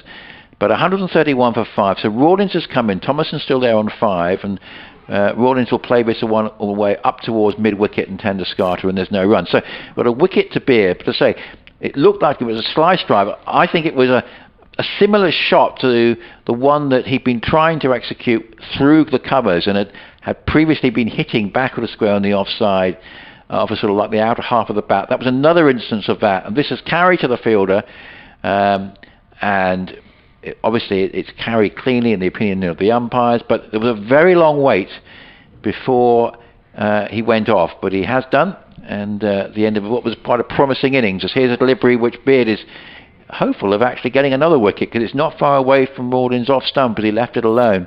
But that's 3 wickets for Essex now in this morning session. The third really quite an unusual one, and 131 for 5. It's been very much their day so far. Yes, it has been. Well, we'll find out a little bit more about that. Sussex resuming on 93 for 3 this morning, so 7 plus 31, so 3 wickets have gone down for the addition of 38 runs. Still batting in this Sussex lineup, Rawlins at 7, George Garton at 8, and it's down to the bowlers. Well, Essex have been mighty pleased with this first hour. I think being slightly disappointed overall with yesterday, as here that one hurries Rawlins into the defensive shot as he plays it back down the pitch, and there is no run. But yeah, unusual in many ways, that lack of reaction from the fielding side, but batsmen motionless for a good 10 seconds. Normally when a batsman's doing that, it's because they don't think they've aced a catch, behind, and they're waiting for the umpire potentially to give them up. They're not going to walk. But obviously this one going to backward points, so we're not really in that sort of territory at all. It was all very unusual. 131 for 5, but the upshot is that Beard has taken a wicket in this over, and he comes round the wicket from the Cromwell Road end and bowls to Rawlins, who just plays that back down the pitch. So, most unusual over. Rawlins no score, Thomason 5, 131 for 5. 3 wickets for Essex this morning, 1 to Porter, 1 to Beard and 1 to Harmer. But for Sussex supporters who are listening, and many won't have seen too much of Tom Clark, I have to say I'm increasingly impressed by what I see. I thought he batted very nicely at Canterbury last week, making 60-odd in the first innings. And this is a pretty tough examination, under the lights, against the county champions. A 19-year-old, he's come through the ranks here at Sussex, and I thought there's been some very encouraging signs, and Jason Gillespie has stated he wants to have a look at some of these younger players. They're going to get a run in the side, and so far for me, Tom Clark gets a tick in the box. Let's hope that continues. As in comes Harmer running in around the wicket to bowl to Aaron Thomason, and Thomason just plays quietly to short leg, and there is no run. Live cricket on the BBC. Delighted that you're joining us this morning. Myself, Adrian Harms, alongside Nick Gledhill from BBC Radio Essex. If you want to watch pictures, then go to the Sussex Cricket Club website and you can watch the live feed as Harmer is in again, bowls, and Thomason stretches forward and plays quietly to the onside, and again there is no run. A slip and a short leg, backward point, cover mid-off, mid-on, mid-wicket, a short fine leg and a deep mid-wicket. Floodlights on, Harmer on his way again, bowls, and Thomason again just stretches forward. And there is no run. Simon Harmer, who has bowled unchanged this morning from the C end of the ground, and he's working wonders for the over rate. We're in the 21st over of the day already, and we've only had an hour and a quarter play. I love it. In comes Harmer, bowls again, and ticked away by Thomason to that short fine leg position, and he picks up a single. Does the right-hander? He goes to 6, and Sussex to 132 for 5. Michael's been back in touch. He says, thanks for getting my message in. I played it back to Mum and had to convince her that I wasn't the voice on the radio, but she was chuffed with the mention, which I'm sure she might play to her chum Liz from Bognor.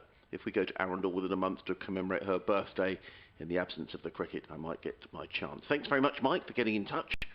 As in comes Harmer again. Around the wicket bowls to the left-handed Rawlins, who is forward. I'm not sure that was a chance. It was just wide of Cook at slip, but Rawlins is going to pick up a couple of runs from an edge down to third man. Simon Harmer's on his haunches. I I don't think that was a chance, but I don't No, think it wasn't an intended shot by Rawlins. I think it was just bouncing to the left of Sir Alistair there, and I suppose it wasn't far away from him, but it never actually carried to him, I don't think. Harmer in again bowled. Rawlins using his feet, he's down the wicket, he's struck on the pad.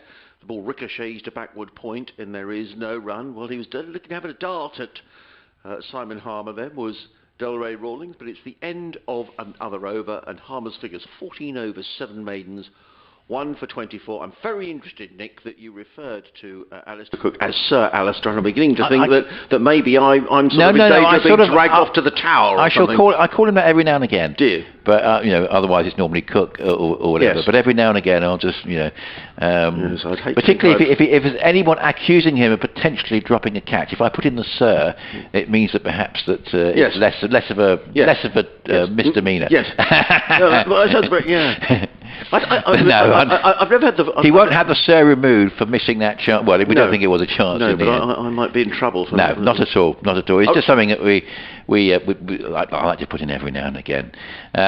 But anyway, that last wicket really was very strange. But anyway, it's Beard coming into bowl now to the right-handed Thomason, who gets a delivery which is lifting on him. But he plays very nicely, actually, with a late little open face stroke down to 2 runs to Harmer, who's come down from second slip down to the third man boundary in front of us, and 2 go to the total. But big wickets lost for Sussex this morning, and indeed for Sussex, who were 130 for 8, and Ian Holland's got 6. I noticed that Morny Morkel's playing for Surrey. They could have done with him at Chelmsford, but he's in the side and Ricky Clark isn't. But Morny Morkel's batting at the moment, but he's going to have to play quite a big role with the ball for Surrey, who are 130 for 8 against Hampshire at Arundel, and Holland has 6 for 39 in 16 overs as Beard comes into bowl, and that's played away just square into the offside to Nick Brown.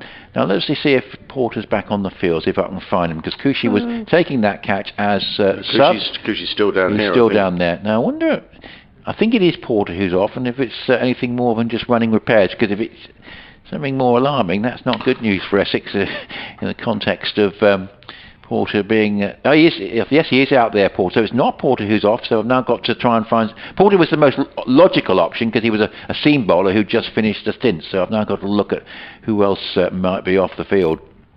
As this is driven away past Lawrence at cover, but it's almost as if he deliberately dived over that and challenged them to go for a run, knowing that Porter was going to get across from mid-off and possibly enforce a run-out if they had gone, but they didn't. So is it Quinn who's off? Yeah, that could well be Matt Quinn, because I can't immediately see him. I think Walter is there at mid-wicket, so I think Quinn might well be.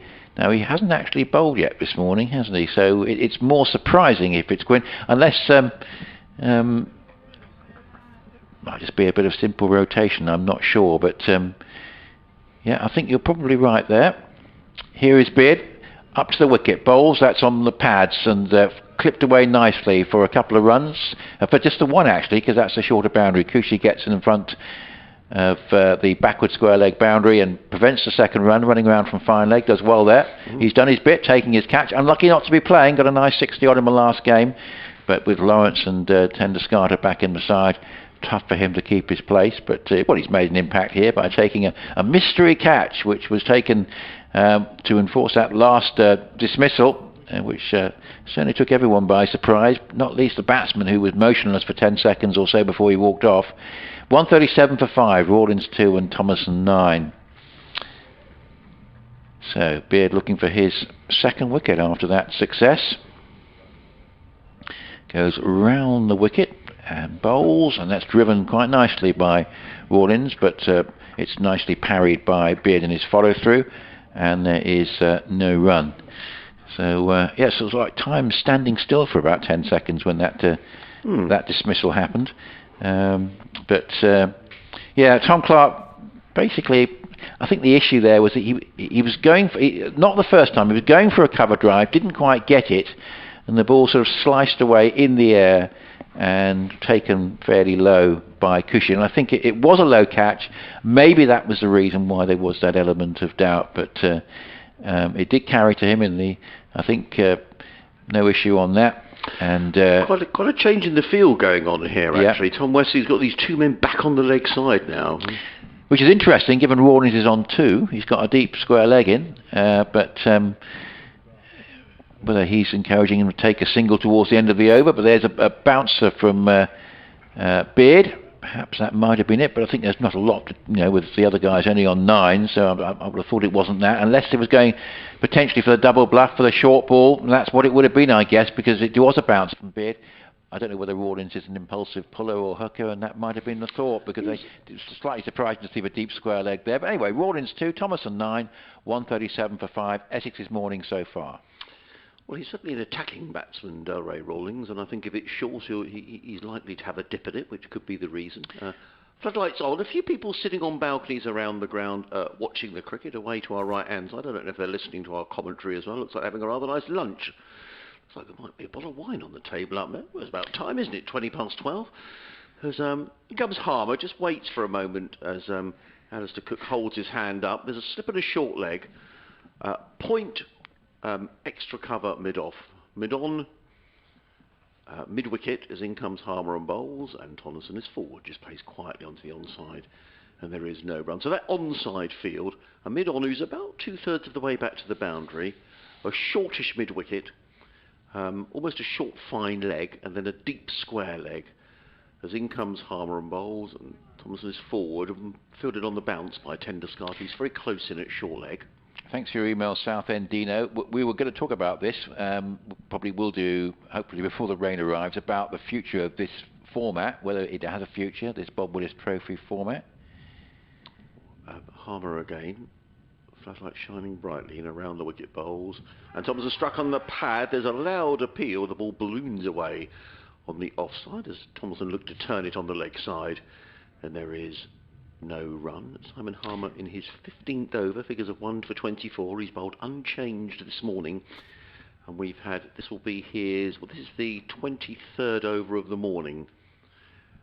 Is that right? Yes, we started on 30 overs, so this is the 23rd over of the morning as in comes Harmer again and bowls, and Thompson stretches forward, plays quietly to mid-wicket, fielded by Beard, and there is no run. Well, it might not have been immediately evident what was going on with that wicket, but at least we got one prediction right. We did think that we would survive longer here than Southampton and Arundel. We have, because it's raining at both. Right.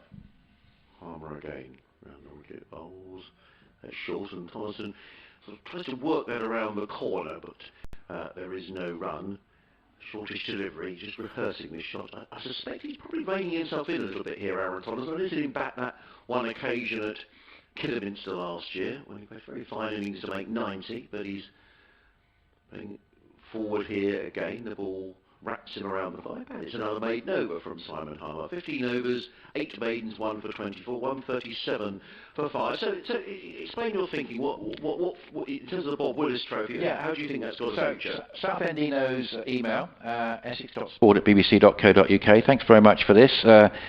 Says, morning, do you think the ECB will use what happened this season to make conference 4-day cricket a regular thing, maybe 10 matches to allow a fair home and away opening phase? Well, I've got my doubts, Southendino, about this 10-team First Division. It's like everyone must come to the party, and those sides that don't will feel increasingly cut off in a second division of 8. It gives, the likes of Sussex and Middlesex a greater prospect of getting back into Division 1, where I'm sure they feel they belong, but I've just got a few doubts about it, and I think people will like the idea of this final suggestion that we have coming up at the end of September, maybe with no supporters, maybe with supporters. It would be great if there are. Here comes Beard coming into bowl to Rawlins, and that's Edge down for 4 to third man. I think Beard will count himself unlucky because it's bounced wide of second slip. There's only 2 slips. Now that does surprise me because Rawlins is very new to the crease.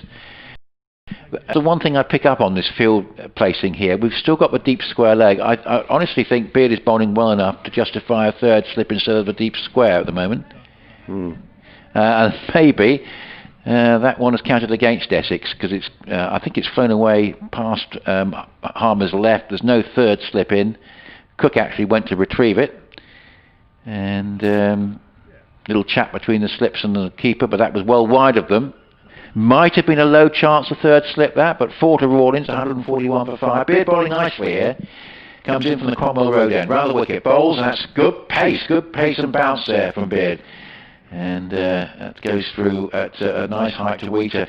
Well, we shall see. So just to be clear, you're saying you would like a restructure of the county championship that would include, how would that work? Well, I'm saying I've just got a feeling that I'm not completely sold on a 10-team Division 1. I think the whole idea of 2 divisions, where you want to have an elite division where everyone plays each other twice, and now we haven't got that anymore, because in the original fixture list we had, I think, there were 4 sides you only played once, I think, from memory. So it's just taking away the original idea of having a more elite division. The way you could do it is to have a little bit of running repairs hill for Rawlins, so there's a bit of a delay. You could have 3 non-regional seeded groups of 6. You don't want to play the same sides all the time. And you then have a junction for the domestic T20 and the 100. Still remains a mystery what will happen to county cricket during the 100. I don't think the ECB know themselves, and they never really have done. And then after that, you could have a situation where you've got your 3 non-regional seeded groups of 6, and they could then split into 2 divisions of 9. So the top 3 in each group going to a top division of 9, and the bottom 3 in each group going into a bottom division of 9. And then what would then happen is you'd have a series of playoffs, and we could just talk about that because after his next ball from Beard, because we've actually now got the gully in after the horse has bolted.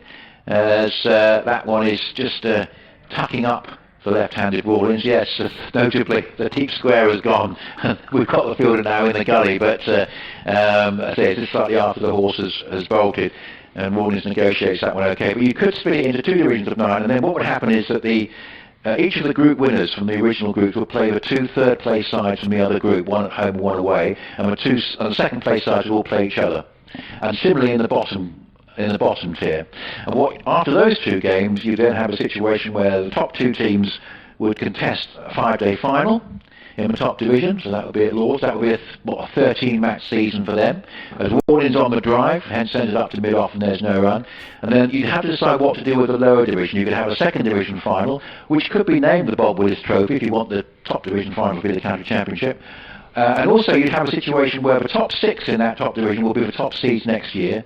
So there'd be an incentive for in the lower division to finish in the top 3, so you go into the middle seeding band for the following year and maybe get a slightly easier draw. So that's a possible. It just depends on how popular this format with having playoffs and a final proves to be. But what it does, it allows the 100 to be like a natural barrier in the season, if that is going to happen. 141 for 5, Rawlins on the drive, on the bounce up to cover, and there is no run. I'm still not certain the ECB know quite what to do with county cricket during the 100, because there's one thing for sure. I think the 50-over tournament has to be a shorter, early season tournament with all the best players available. I think it was such a good tournament over the last couple of years when it was played early season, midsummer final. And I think quite what they do with during the 100 for county cricket is still a mystery. But it could just be like a sort of a gap where there might be some sort of tournament played, but a gap in the 4-day season. And you could then have playoffs at the end of it. 141 for 5, and here is Rawlins tucking that one away just wide of mid-wicket for a single. So it's just an idea there, Southend-Dino, and that could be a format. It's if the ECB wanted to reduce the game slightly, and it might, to create a window, you'd need to probably have the latter stages of a domestic T20 in late August, or you'd move the 100 slightly later, and that might allow you time to fit in a short, sharp 50-over competition. Some say just have it as a straight knockout, or you could have it as like smaller groups along the old sort of B&H format, and have a Midsummer Lords final. But I don't know what you think on that, Adrian. 142 for 5. Yeah. Everyone has a chance of winning the championship at the start of the season. Well, yes, and I'm very much in favour of that. And I have to say, as in comes Harmer to bowl to the left-handed Rawlins. I'm just watching here Ben Gibson, the Sussex groundsman. He's sort of got out of his seat down below. As Harmer comes in, Rawlins sweeps. He's given out. Rawlins is on his way. He doesn't think he's out. He stands there. He was looking to sweep that one towards mid-wicket. I think he got an inside edge. The ball ballooned onto the pad. He's caught it slip. The finger was up from Ian Gould. Delray Rawlings didn't turn around to look at the umpire. He's convinced he can get a nick on it, but he wanders off, and another wicket has gone down, and it's another wicket for Simon Harmer. 2 for 24 for Harmer. Rawlings is on his way for 7, and Sussex 142 for 6. Yes, he's left a lot quicker as Rawlings than before the last wicket, but no, I think it's inside edge onto pad there, and then just gone up to first slip. I think if he hadn't got an inside edge, he might have been given out LBW. So I think he was probably every option available to Simon Harmer there, who's got 2 for 24 in his 16th over. But what a good morning this has been for Essex, because I think they would recognise they underachieved yesterday. 142 for 6. They've now taken 4 wickets this morning, and they'll be much happier with their overall position. But Rawlings leaving a lot quicker than Clark did when he was out, and George Garton coming in. And Sussex need to find some more runs here. They do. George Garton, a perfectly respectable batsman with a very good half-century in the opening game against Hampshire. Just finishing off this conversation, I think it would be a good idea if every side at the beginning of the season has a chance to win the county championship. I also don't agree with the imbalance of, for example, in the first division, the Premier Division of English cricket, you have a situation where some sides only play other sides on one occasion, and to me that's not a true test. I think you have to play both sides. You can't, for example, have be like in the Premier League. No, it's just not going to work. We're thinking along the same lines there, and that's why I think the ECB. That's why I don't quite understand the 10-team first division. In comes Harmer round the wicket bowls to Garton, who's back and across and plays that very late into the covers. There is no run. You've only got Somerset and Essex once, for example. Well, you're quite confident. You got them twice, you're hard done by.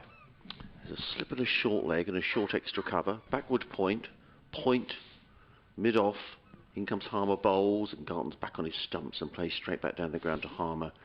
There is no run. On the leg side, there's a mid-on and mid-wicket, and a backward square leg. So I would be very open to some sort of reorganisation of the county championship. I think it would make it more interesting, as in comes Harmer around the wicket bowls. Garton is forward, plays slightly uncertainly to mid-wicket. Nonetheless, there is no run. I think we want to keep all the counties involved, don't we, in the playoffs? So that's why the idea of splitting it into 2 divisions, with the top 3 from each of the groups forming the top division. Harmer again bowls, and Garton covers up, plays into the offside, and there is no run. And as I say, you could have a final for the 2nd division, which could still be called the Bob Willis Trophy. Hopefully no Bob Willis fans of the great man will be offended by it being a 2nd division trophy, because I think you probably want to call the county championship the top division final. Harmer comes in and bowls, let go outside of the off stump. There is no run. End of the over. Impressive figures from Simon Harmer, who's bowled unchanged this morning.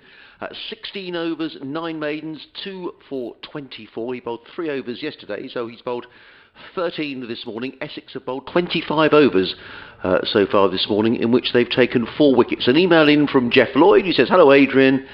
And you can't remember your Christian name, Nick. You're still Nick, but thanks. He says, Sussex struggling slightly this morning. It's lovely to hear cricket again. I do hope that the county championship will return to normal next season, and the sooner we get cricket played with an audience, the better. Best to you both, Jeff Lloyd, from a cloudy Lancing. Lovely to hear from you, Jeff, and if you want to join our conversation, or maybe have your 2 penneth about the county championship, drop us an email, sussexcricket@bbc.co.uk, as Aaron Beer continues from the Cromwell Road end. 142 for 6. We're still playing better here than those westerly venues along the south coast, as this is clipped away off the pad for a single.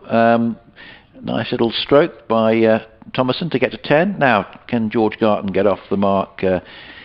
He's just going to have the prod of the pitch. He's just come to the crease with the fall of Rawlings to Harmer. Harmer's 2nd wicket. There's 1 to Porter and 1 to Beard this morning. Very good morning for Essex. 143 for 6. And they'll be much happier with this situation than I think they would have been overnight at 93 for 2, when I think they generally felt that they underachieved, and that's certainly the feedback we got from the post-day interviews yesterday. So, has to be said, I think, that the Beard's done himself power good this morning. It's been an impressive spell from him, and this is a cut shot from Garton, nicely steered away to backward point, but doesn't get it past, and there's no run. So, yeah, the issue with the field placing, I say, because Rawlins could easily have got out before he did, but we've now got 2 slips in a gully, which certainly to have 3 men in attacking positions behind the stumps is what you'd expect with a batsman new to the crease. A backward point, cover, a mid-on, a mid-wicket, and a fine leg on the boundary. And Matt Quinn is back out there, so I imagine that Cushy is now off the field again, which is outside the off stump, and nicely taken by Wheaton low down to his left. It's 143 for 6. I say, are we going to escape this rain belt, which is hit Arundel and Southampton, because we are right on the eastern fringes of it, and we just might be lucky. Well, let's hope so.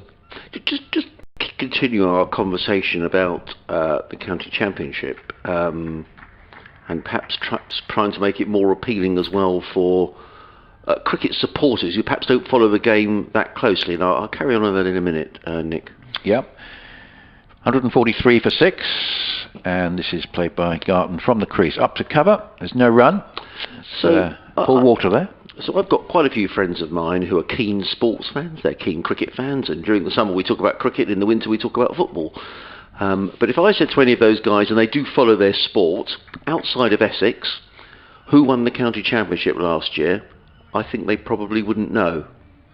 Yes. So that's just an observation, and so I wonder therefore whether some sort of a revamp of the county championship will reinvigorate the county championship as well, and make it more appealing, and people would follow it more closely. Beard bowls to the left-handed Garton. Bounces. Oh, interestingly, that kept low and bounced short of Wheater, who gathered it in nicely. No shot offered. Cloud slightly higher. 143 for 6. We're avoiding the rain at the moment, and long may it continue. They are off at Arundel, and they're off at Southampton, which, well, it is rain, so Nasser will understand they're off for rain, but he's not been happy, Nasser Hussain, about the amount of time lost in that test match. With Rory Burns out, 7 for 1. Pakistan made 236. And yeah, we'll talk more about that at the end of this over, because it's an interesting topic for discussion. Thomason 10, Garton no score. Garton on strike to Beard, and this time Garton comes forward and plays a compact stroke to mid-off, and there's 10 discarded there. 143 for 6, but Essex, given that there's going to be a lot of time lost in this game, you feel, but a better forecast for Tuesday, and they'll now feel that there's a real prospect that they could just have this as a fairly short contest, maybe just batting once. If they were to bat well, it's just shaping up as they would have wanted to now when they put Sussex in. 143 for 6. Well, I guess from an Essex point of view, they'll feel they've already picked up 2 bonus bowling points. 8 points for a draw in this competition, as opposed to the 5 that are normally on offer on the county championship. Yes, so let's be clear, I'm a huge fan of the county championship. I'm a huge fan of 4-day cricket. I just feel that maybe some sort of a revamp of the competition could be a very good thing, and I think giving everybody the chance to win it is a great thing, and I don't like the imbalance of fixtures where you only play some sides once. I don't think that's a true reflection. In other sports, I just can't see in the Premier League, for example, that be very happy if you play only certain sides once. It just doesn't feel right to me. We've got to change. Simon Harmer is discussing there with Tom Wesley. It's very quite gloomy here at Hove. We're staying on, which is the good news, but Wesley and Harmer are just talking about a change in the field. Just to run through, Sussex have lost 4 wickets this morning. Finch for 21, Brown for 11, Clark for 21, and Rawlins the last one for 7. Sussex resuming on 93 for 3, so they've added exactly 50 this morning, but they've lost 4 wickets in the process. Now we're having another helmet bought out for one of the Essex fielders, so I'll describe the field in a couple of moments' time. Garton yet to score. Thomason is on 10. Well, we've done very well to stay on as long as we have. We get through to lunch, I think we'll have done really well. I think that the forecast is that our luck, looking at the radar, might run out in the next 10 minutes or so. Yeah, the chaps on the gate this morning said to me rain by 2. I'm just looking at the ground staff down below us, and Ben Gibson, the head groundsman here, is looking like he's ready at a moment's notice to run on, but they're all prepared down below us. In comes Harmer, round the wicket bowls, and Thomason plays from the crease down in front of him, and there is no run. Well, we had 30 overs yesterday, Adrian. We've had 26 this morning. I wouldn't mind putting a slight bet that we could end up with, because I said the forecast isn't particularly great for this afternoon, we may end up with 30 odd overs on both days. Back to his mark is Harmer. He's going to come in. Oh, there's a leg slip now as Harmer is in and bowls, and Thomas is forward. The ball bounces a little. Thomas nonetheless smothers the spin, and the ball just bounces down in front of him. So a slip, a short leg, and a leg slip. I can see that Matthew Quinn is warming up down in front of us, the right-arm quick bowler, as in comes Harmer around the wicket bowls, and Thomason turns this to backward square leg. He thought about a single, but George Garton, who's at the non-strikers end, was very quick to say no, there's not one there. And Thomason remains on 10. Sussex 143 for 6. Harmer is in again around the wicket bowls. Thomason just stretches forward, plays to short leg, and there is no run. But I'm seeing another side to Aaron Thomason's game here. He played a very attacking innings at Kidderminster last year, 90 off 115 balls. He's faced 43 balls here, and he's got 10 as Harmer comes in and bowls, and Thomason's forward again, plays to short leg, and there is no run, and there's no, he's playing the situation, and he's playing very well. Fighting for his place in the side. We said this yesterday about players maybe playing for contracts for next season. He's got his chance, and he's waiting now as Harmer comes in and bowls, and he just plays very straight and very correctly to mid-wicket. It's another maiden over from Simon Harmer. Look at those figures. 17 overs, 10 maidens, 2 for 24. So we have had today 27 overs in the day, and Simon Harmer has bowled unchanged. He's bowled 14 overs from the C end of the ground. Mark, on our essex.sport at bbc.co.uk email, with so many other businesses, leisure and entertainments opening up, albeit slowly, one wonders if limited supporter admission to grounds may be a prospect going forward. One wonders how first-class cricket is generating any income with either the paying public or TV coverage. Of course, this is very much a made-for-TV season in terms of international cricket, Mark, because that's the reason why England are actually basically playing their more or less their entire original schedule, albeit in a slightly different structure for TV purposes. But obviously the lack of spectator income, and even when small crowds are allowed, it actually is quite costly for the counties. I was hearing feedback on those trial schemes of allowing small numbers into the Oval. It's actually not particularly cost effective from the club's point of view. 143 for 6, and Quinn comes up. Was a useful delivery first up, his first ball of the morning from the Cromwell Road end, and nipping back into the left-handed Garton to steer away into the offside. So yeah, hopefully, Mark, we will still see these pilot schemes. It would be great to have some supporters, maybe for some of the T20s, and particularly for the Bob Willis Trophy final. But the ECB are banking on the government statement that October will be some sort of dividing line, and that there'll be a greater likelihood of spectators at events from October onwards, hence the scheduling of the T20. Here's Quinn bowling, and that's driven away up towards Brown at mid-wicket, and there's no run. Just a tweet I've had in from John. Hello, John. Thanks for getting in touch. He says, it's steadily raining in Goring. I'm hoping it doesn't reach you. Shame Sussex continue to lose regular wickets to some loose strokes. Thanks for the commentary. So Goring is just west of Worthing, so that's not far from here at all. Yeah, we're right. So we're right on this eastern fringe of this rain belt, but the luck will run out if that radar is right. Let's just see. Can we get through to lunchtime? This is glided down on the bounce into the gully, and there's Dan Lawrence, and there's no run there, but a very good morning for Essex. So yes, Mark, we'll wait to see if we get any spectators. The T20 games, a lot of them are going to be mid-afternoon in September, so it'll be a rather different sort of T20 audience than Chelsea will get on a Friday night in high summer. There will be some weekend fixtures, and one or two games in the traditional evening slot for Essex, for example, Middlesex away. But 143 for 6, but it would be good to see spectators at some point, as this is a delivery which in the end is played late by Garton. He gets off the mark in the most unorthodox fashion. Usually sort of batsmen will just sort of push a single just to get off the mark, and he gets off the mark with a late decision to swat a delivery. He sort of crouched down and swatted it away, almost sort of tennis fashion, backward square on the onside, well short of 10 to Scarter at 5 leg, but gets a run. And he goes to 1. It's 144 for 6. The Gov has been in touch on Twitter, talking about county cricket. He says, you're talking about county cricket next season. Why not keep it simple? 1 times 18 team league, play each other only once. Monday, Tuesday, Wednesday and Thursday, day off Friday. Saturday 50 overs comp, Sunday T20 comp. If it's 4-day cricket, it's too many games. They won't have more than 14 games, I don't think. They won't go back to having more than 14, I don't think. That's the problem there. As Quinn comes in to bowl. It's outside the off stump and left alone. I mean, but actually, thank you very much for your tweet, the Gov. But one thing that is interesting, and I know it would mean more travelling and all the rest of it, but the shame of the way the cricket is at the minute, quite often we don't play a lot of counties very often at all. Well, we just had a very good example, of course, with these two. I can't remember the last time Sussex played. Yorkshire. Yes. We played Nottinghamshire, Warwick, but it's something. Durham for Essex, and of course, Sussex in 4-day cricket has been the other one. But Durham is a side Essex haven't seen much of recently. As Quinn bowls, and that's played off the back foot. Nice looking stroke by Thomason, who's settling in well, goes to mid-off, and there's no run. Still the rain holds off.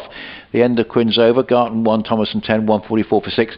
The thing about a seeded, it has to be non-regional groups, is that luck of the draw, you will get those sides, every now and again, instead of having long periods as Essex and Sussex have had of 13 years of not playing each other.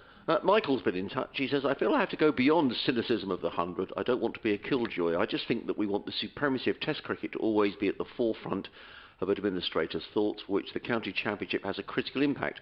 When I say supremacy, I mean that ideologically, as much as anything, many may think that the county championship trumps all, perhaps some, club cricket. I'm appreciating this care for the great game at the minute, but yes, the county championship needs greater context. It's seriously under pressure.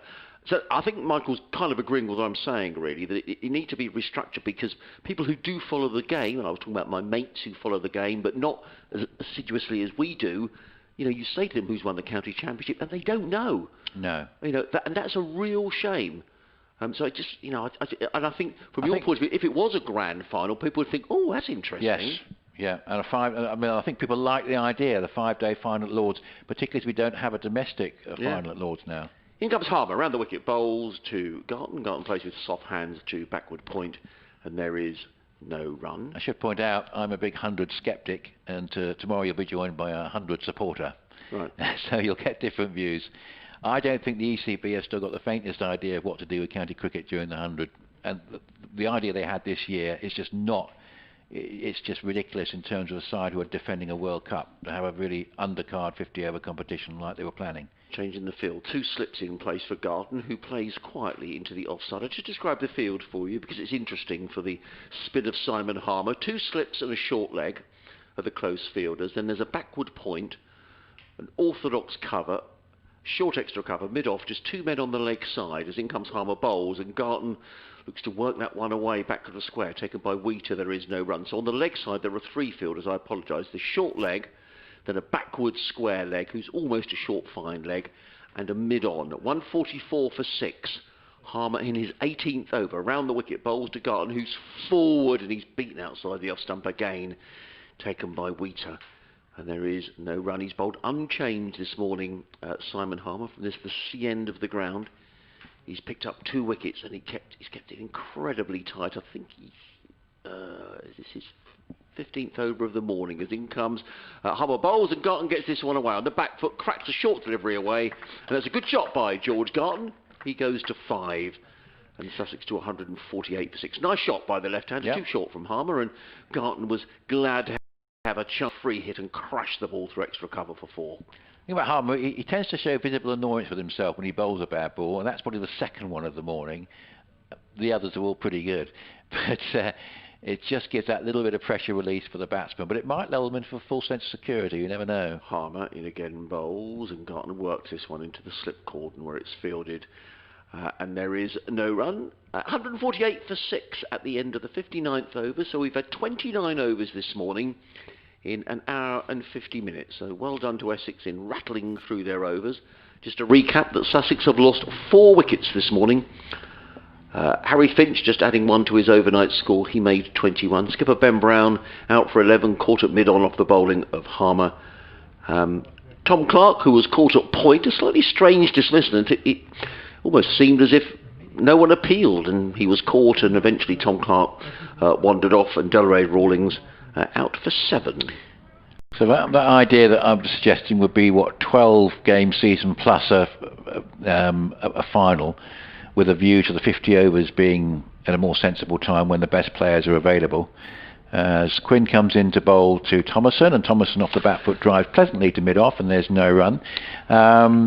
Is that sort of idea you think that might work, or can you think of something that you might prefer in terms of a format? Or what your yeah. Yeah, I mean, only in your description, and I think it has to be easy for the public to understand. Yes. I think once you start to talk about groups and then the top 3 or whatever, I think it has to be very simple. But there would be quite a big gap between the two parts of the season, because obviously you'd have the 100 and possibly the domestic T20 between the two. Here's Quinn bowling, and that's just play pushed back down the pitch by Thomason. The problem with having a more simple format is just like groups and then playoffs. Some of the counties won't be involved at all in late August and September, and that's a worry. Yes, it is. So there needs to be something that covers that. But I just think whatever the structure of the game is, and I'm a big believer as well, and I come from an era where the Gillette Cup was the showpiece at the end of the season. Everybody knew what it was. Yeah. And always played on the same first Saturday in September. Yeah, it was great, wasn't it? As Quinn bowls, and that was a very useful delivery. It was just kept a little bit low, as you say, and in the end dug out by Thomason up towards mid-wicket. But particularly, Nick, because once now you get to August and the Premier League football starts, people get a bit confused about what's going on. So I think there has to be a real structure, and I think there's a real interest in the county championship and in domestic cricket, but there needs to be an agenda that people understand what it's going to be. Because people haven't got the time to think, what's that about? What's that competition? No, I don't know. I can't be bothered. No. And the ECB generally are not very good at 148 for 6, and that's played defensively back down the pitch, of realising when the windows are where there will be greater public interest in sort of big cricket, county cricket events. So it's very occasional they manage to put T20 finals day, or indeed a final, on a day when there's no Premier League football, which is obviously makes so much sense, because those tend to be fairly blank weekends, and casual sports fans are looking around for something to watch. There might be a bit of rugby union on, but it's generally lower league football. But if they can see a big cricket event, then it might be worth watching. And of course, it will just attract more of the casual interest. 2 slips and a wide gully outside the off stump, and left alone by Thomason. These two looking to battle through to lunch. I think we are, touch wood, going to get our whole session. In fact, we're 1 ball short of matching what we had yesterday's 30 overs. This is the final ball of the 30th over coming up. So we're going to at least equal what we had yesterday. To what extent we'll better it is a matter of some conjecture. Quinn walking back. He's only in his 12th over, number 35, still looking for his first breakthrough. 2 slips of gully, a point, a cover quite close, a mid-off, a mid-on, a square leg and a fine leg. And here's one that's a sort of edged between second slip and gully for 4. Lawrence is actually at quite a square gully. There's a big gap between Harmer and Lawrence. Had he been in a fine gully position, I still think I would have probably just fallen short of him, but he would have had a chance to dive forward for it. And as it stands, runs. So we've had our 30 overs for this morning. 152 for 6, Thomason 14 and Garton 5. That was nice, wasn't it? The Alistair Cook chased that ball down to third man, and the ground staff were assembled, and he was smiling as he came down. Alistair Cook. I wonder whether the ground staff said, good morning or good afternoon, Sir Alistair. Either way, he retrieved the ball. So 152 for 6, as Nick says, live here on the BBC Radio Essex, BBC Radio Sussex. We're going to be playing a little beyond 1 o'clock, because we've got 98 overs to be bowled today, having lost 60 overs yesterday. So we're still going, the lights are on, and Simon Harmer is going to come in to bowl his umpteenth over. He's into his 19th over. as he comes in around the wicket to bowl to Garton, and Garton is forward and plays solidly down the track. Harmer fields off his bowling and there is no run. 152 for 6. Harmer 18 overs, 10 maidens, 2 for 28. And Harmer is back to his mark. Comes in again and bowls, and Garton plays this firmly past second slip. It's going to race away down towards the boundary at the Cromwell Road end. Matthew Quinn is in hot pursuit, and the batsmen come back for a couple of runs. So Garton goes to 7. The total 154 for 6. It shows how gloomy it is because the yellow lettering and numbers on the scoreboard are sort of getting increasingly brighter as the clouds lower here at Hove. Rain not far away, but you never know. Maybe it'll skirt the ground. We'll have to see. As in comes Harmer again and bowls, and Garton looks to play that one, gliding it down towards fine leg, but he doesn't make contact. And a very neat bit of keeping by Adam Wheater, who whips the bails off just for good measure. And only just took the bails off, no need for the umpire to come in and replace them. Wheater does that himself, and Harmer is on his way again, bowls, and Garton is forward, plays to the onside. They'll need to be quicker. It's a quick single. That's well run by George Garton. It was his call, and Thomason set off straight away. And in fact, Harmer chased the ball out to mid-wicket to retrieve the ball and didn't throw at the stumps. Now, the ground staff are getting ready down below us. I think there's rain in the air, sadly, and they've all got off the bench down below us. And Ian Gould is now on the radio as well, and I just wonder whether he's saying it's raining. We need to get the covers. Well, the on radar sharpish. suggests it's very, very close. Yeah, so the lads now, the ground staff are just down below us, and they're walking around the cover. So I think we are in for a delay. We're not coming off just yet. As in comes Harmer and bowls to Thomason, who's forward and just plays with the spin onto the onside, and there is no run. As you say, lunch will be delayed because of a 98 over day. I think it'd be 10 past 1, wouldn't it, under normal circumstances? But it might be that we just get the original 2 hours that were scheduled. Harmer in again and bowls. Thompson is forward, plays into the onside with soft hands. There is no run. It's the end of the over, and I think they're going off. Ian Gould is making a signal, and I think we are going off. The advertising hoardings are being taken out of the way. 2 umpires consulting. Yeah, the 2 umpires are consulting, so they're certainly getting ready to bring the covers on. The Essex players are in no hurry to go off. Nor in fairness are the Sussex lads, George Garton and Aaron Thomason, who are standing there nattering away. I think we're staying out for a little longer, are we? No, we're not. We're going off. Ian Gould's decided that we need to get the covers on sharpish. So it has been raining and Goring, and here come the covers being brought onto the field. So this may not be terminal for the day. We'll just have to wait and see. We've had 31 overs this morning. Sussex 155 for 6, so they've added 7 plus 55. They've added 62 runs, but have lost 4 wickets in so doing. Finch for 21, caught at slip, a tentative shot outside of the off stump. Ben Brown was caught off the bowling of Simon Harmer, looking to chip the ball over mid-wicket, but he got it too straight and he was caught at mid-on. Tom Clark, a strange dismissal, cutting a ball to backward point. He didn't look as if it was out, but he was clearly caught. Well, I say he was clearly caught. He was caught, although there was no real appeal from the fielders, and Clark went for 21. Then Delray Rawlings, who seemed to get a little thin inside edge onto the pad, and with the ball ballooning in the air and caught at slip. So the players are wandering off. They'll have a lunch now, I'm sure. The covers are on. And I think we have to say, Nick, that's very much Essex's morning. Very much so. I think Sussex just edged yesterday, 30 overs, but Essex have dominated this morning's 31. And if we don't get any more play today, Essex's tactic is going to be to try and bowl Sussex out for 200 and bat past and leave enough time on day 4 when there's a better forecast. But I think given the overall forecast today and tomorrow, we'll still do well to get a result in this game. Yep, I think you're probably right. So thank you very much. Just a couple of other emails here very quickly that have come in. The Gov again has been in touch. He says, alternative to, we're talking here to the county championship and how it may be revamped in some way. He says the alternative to that, to have 2 regional divisions to reduce travel.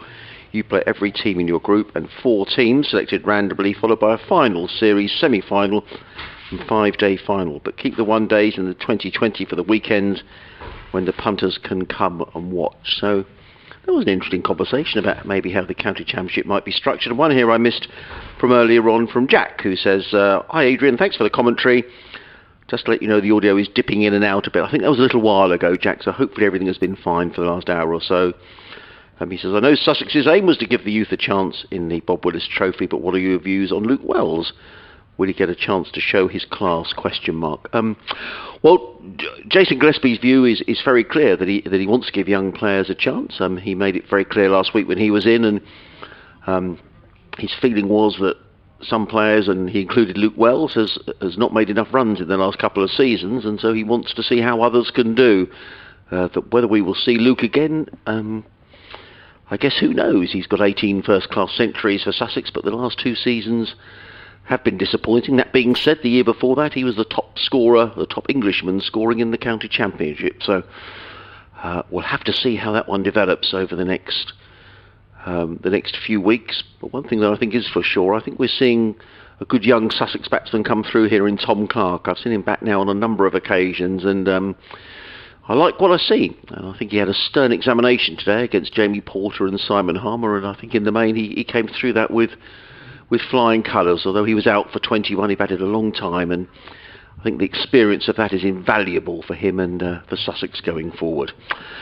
Anyway, the covers are on. The ground staff are working hard to protect the run-ups. That's not preventing some of the players from each side being out in the middle going through some warm-up routines. The ground staff are really running around now, which suspects that maybe there's some heavier rain is on its way. So Nick and I are going to have a little breather and have our sandwiches, which we've all brought with us, and we'll keep you updated on social media as to how the weather is progressing here at Hove. But at least we've got 31 overs in so far today, and let's hope that maybe bank of cloud and drizzle moves away and we get more. But certainly the ground staff are now really racing around getting the covers on, which suggests there may be something rather damp on its way to Hove. So thank you very much for listening this morning. Thanks for your emails and your tweets, and as I say, we'll keep updated on social media as to what the situation is at Hove.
Hello.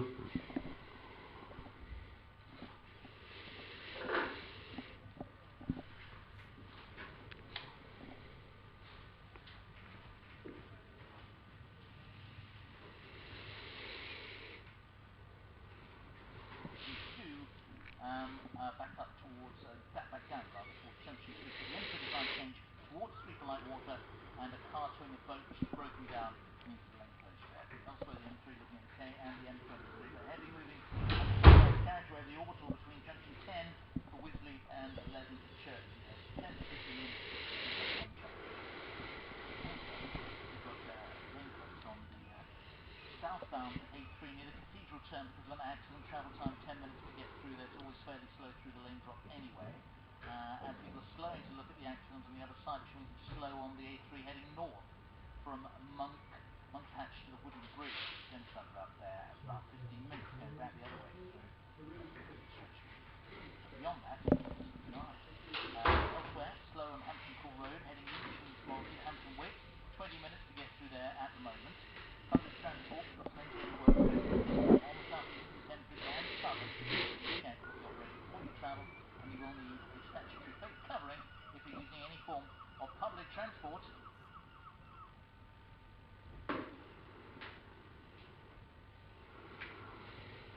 Here's Harmsy. Hello, Joe. Well, the weather forecasters have sadly on this occasion got the forecast absolutely right. They forecast rain around lunchtime at Hove, and it duly arrived at 10 to 1.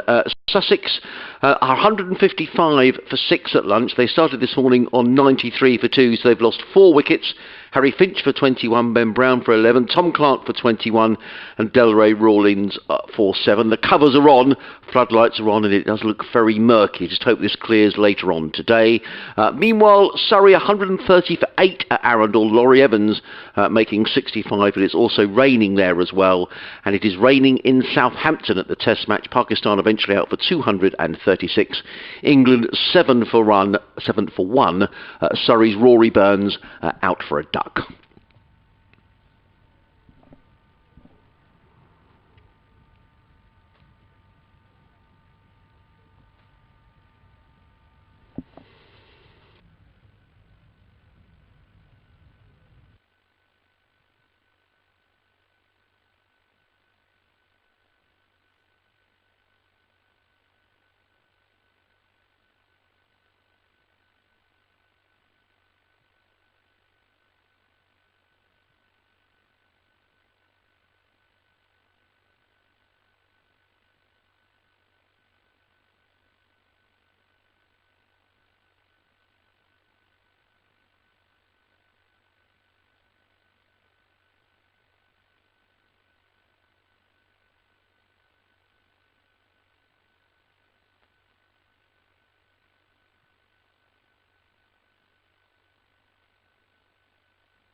Okay, mate. Take care.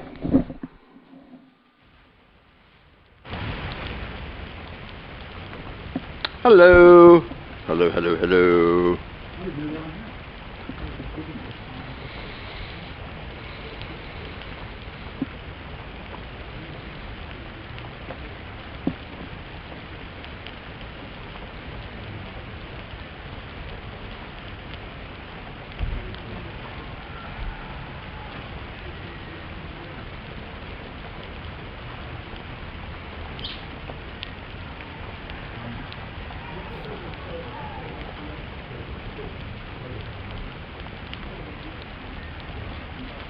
Hello, hello, hello, hello.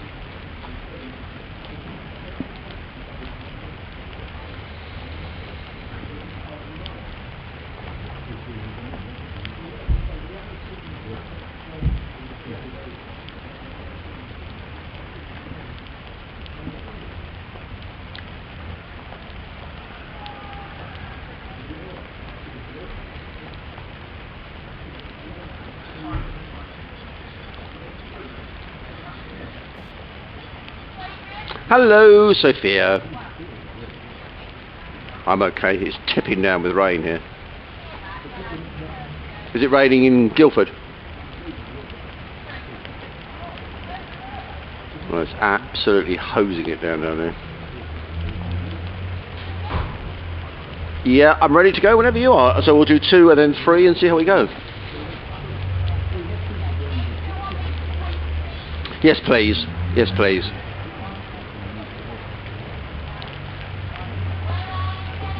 I'm at Hove.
Well, Sylvie, you mentioned a boat there in your travel news, and we might need one at Hove before too long. As you could probably hear on our effects microphone, it's absolutely pouring with rain here. It started raining just before 1 o'clock, and with low skies and the rain pouring down, the prospects for any more play today do seem fairly slim even at this early stage. We did get 31 overs this morning though, in which time Sussex moved from their overnight score of 93 for 2 to 155 for 6. Elsewhere it's also raining at Arundel, where Surrey are 130 for 8 against Hampshire. And for our listeners in BBC Radio Kent, they are still playing at Canterbury. It rained very heavily there yesterday, but they are still playing at the moment, and Middlesex are 94 for 4. You know, I was just thinking, Sylvie, this time last week we were sweltering at Canterbury and being bought ice creams and lots of drinks. What a change in the weather in just a week.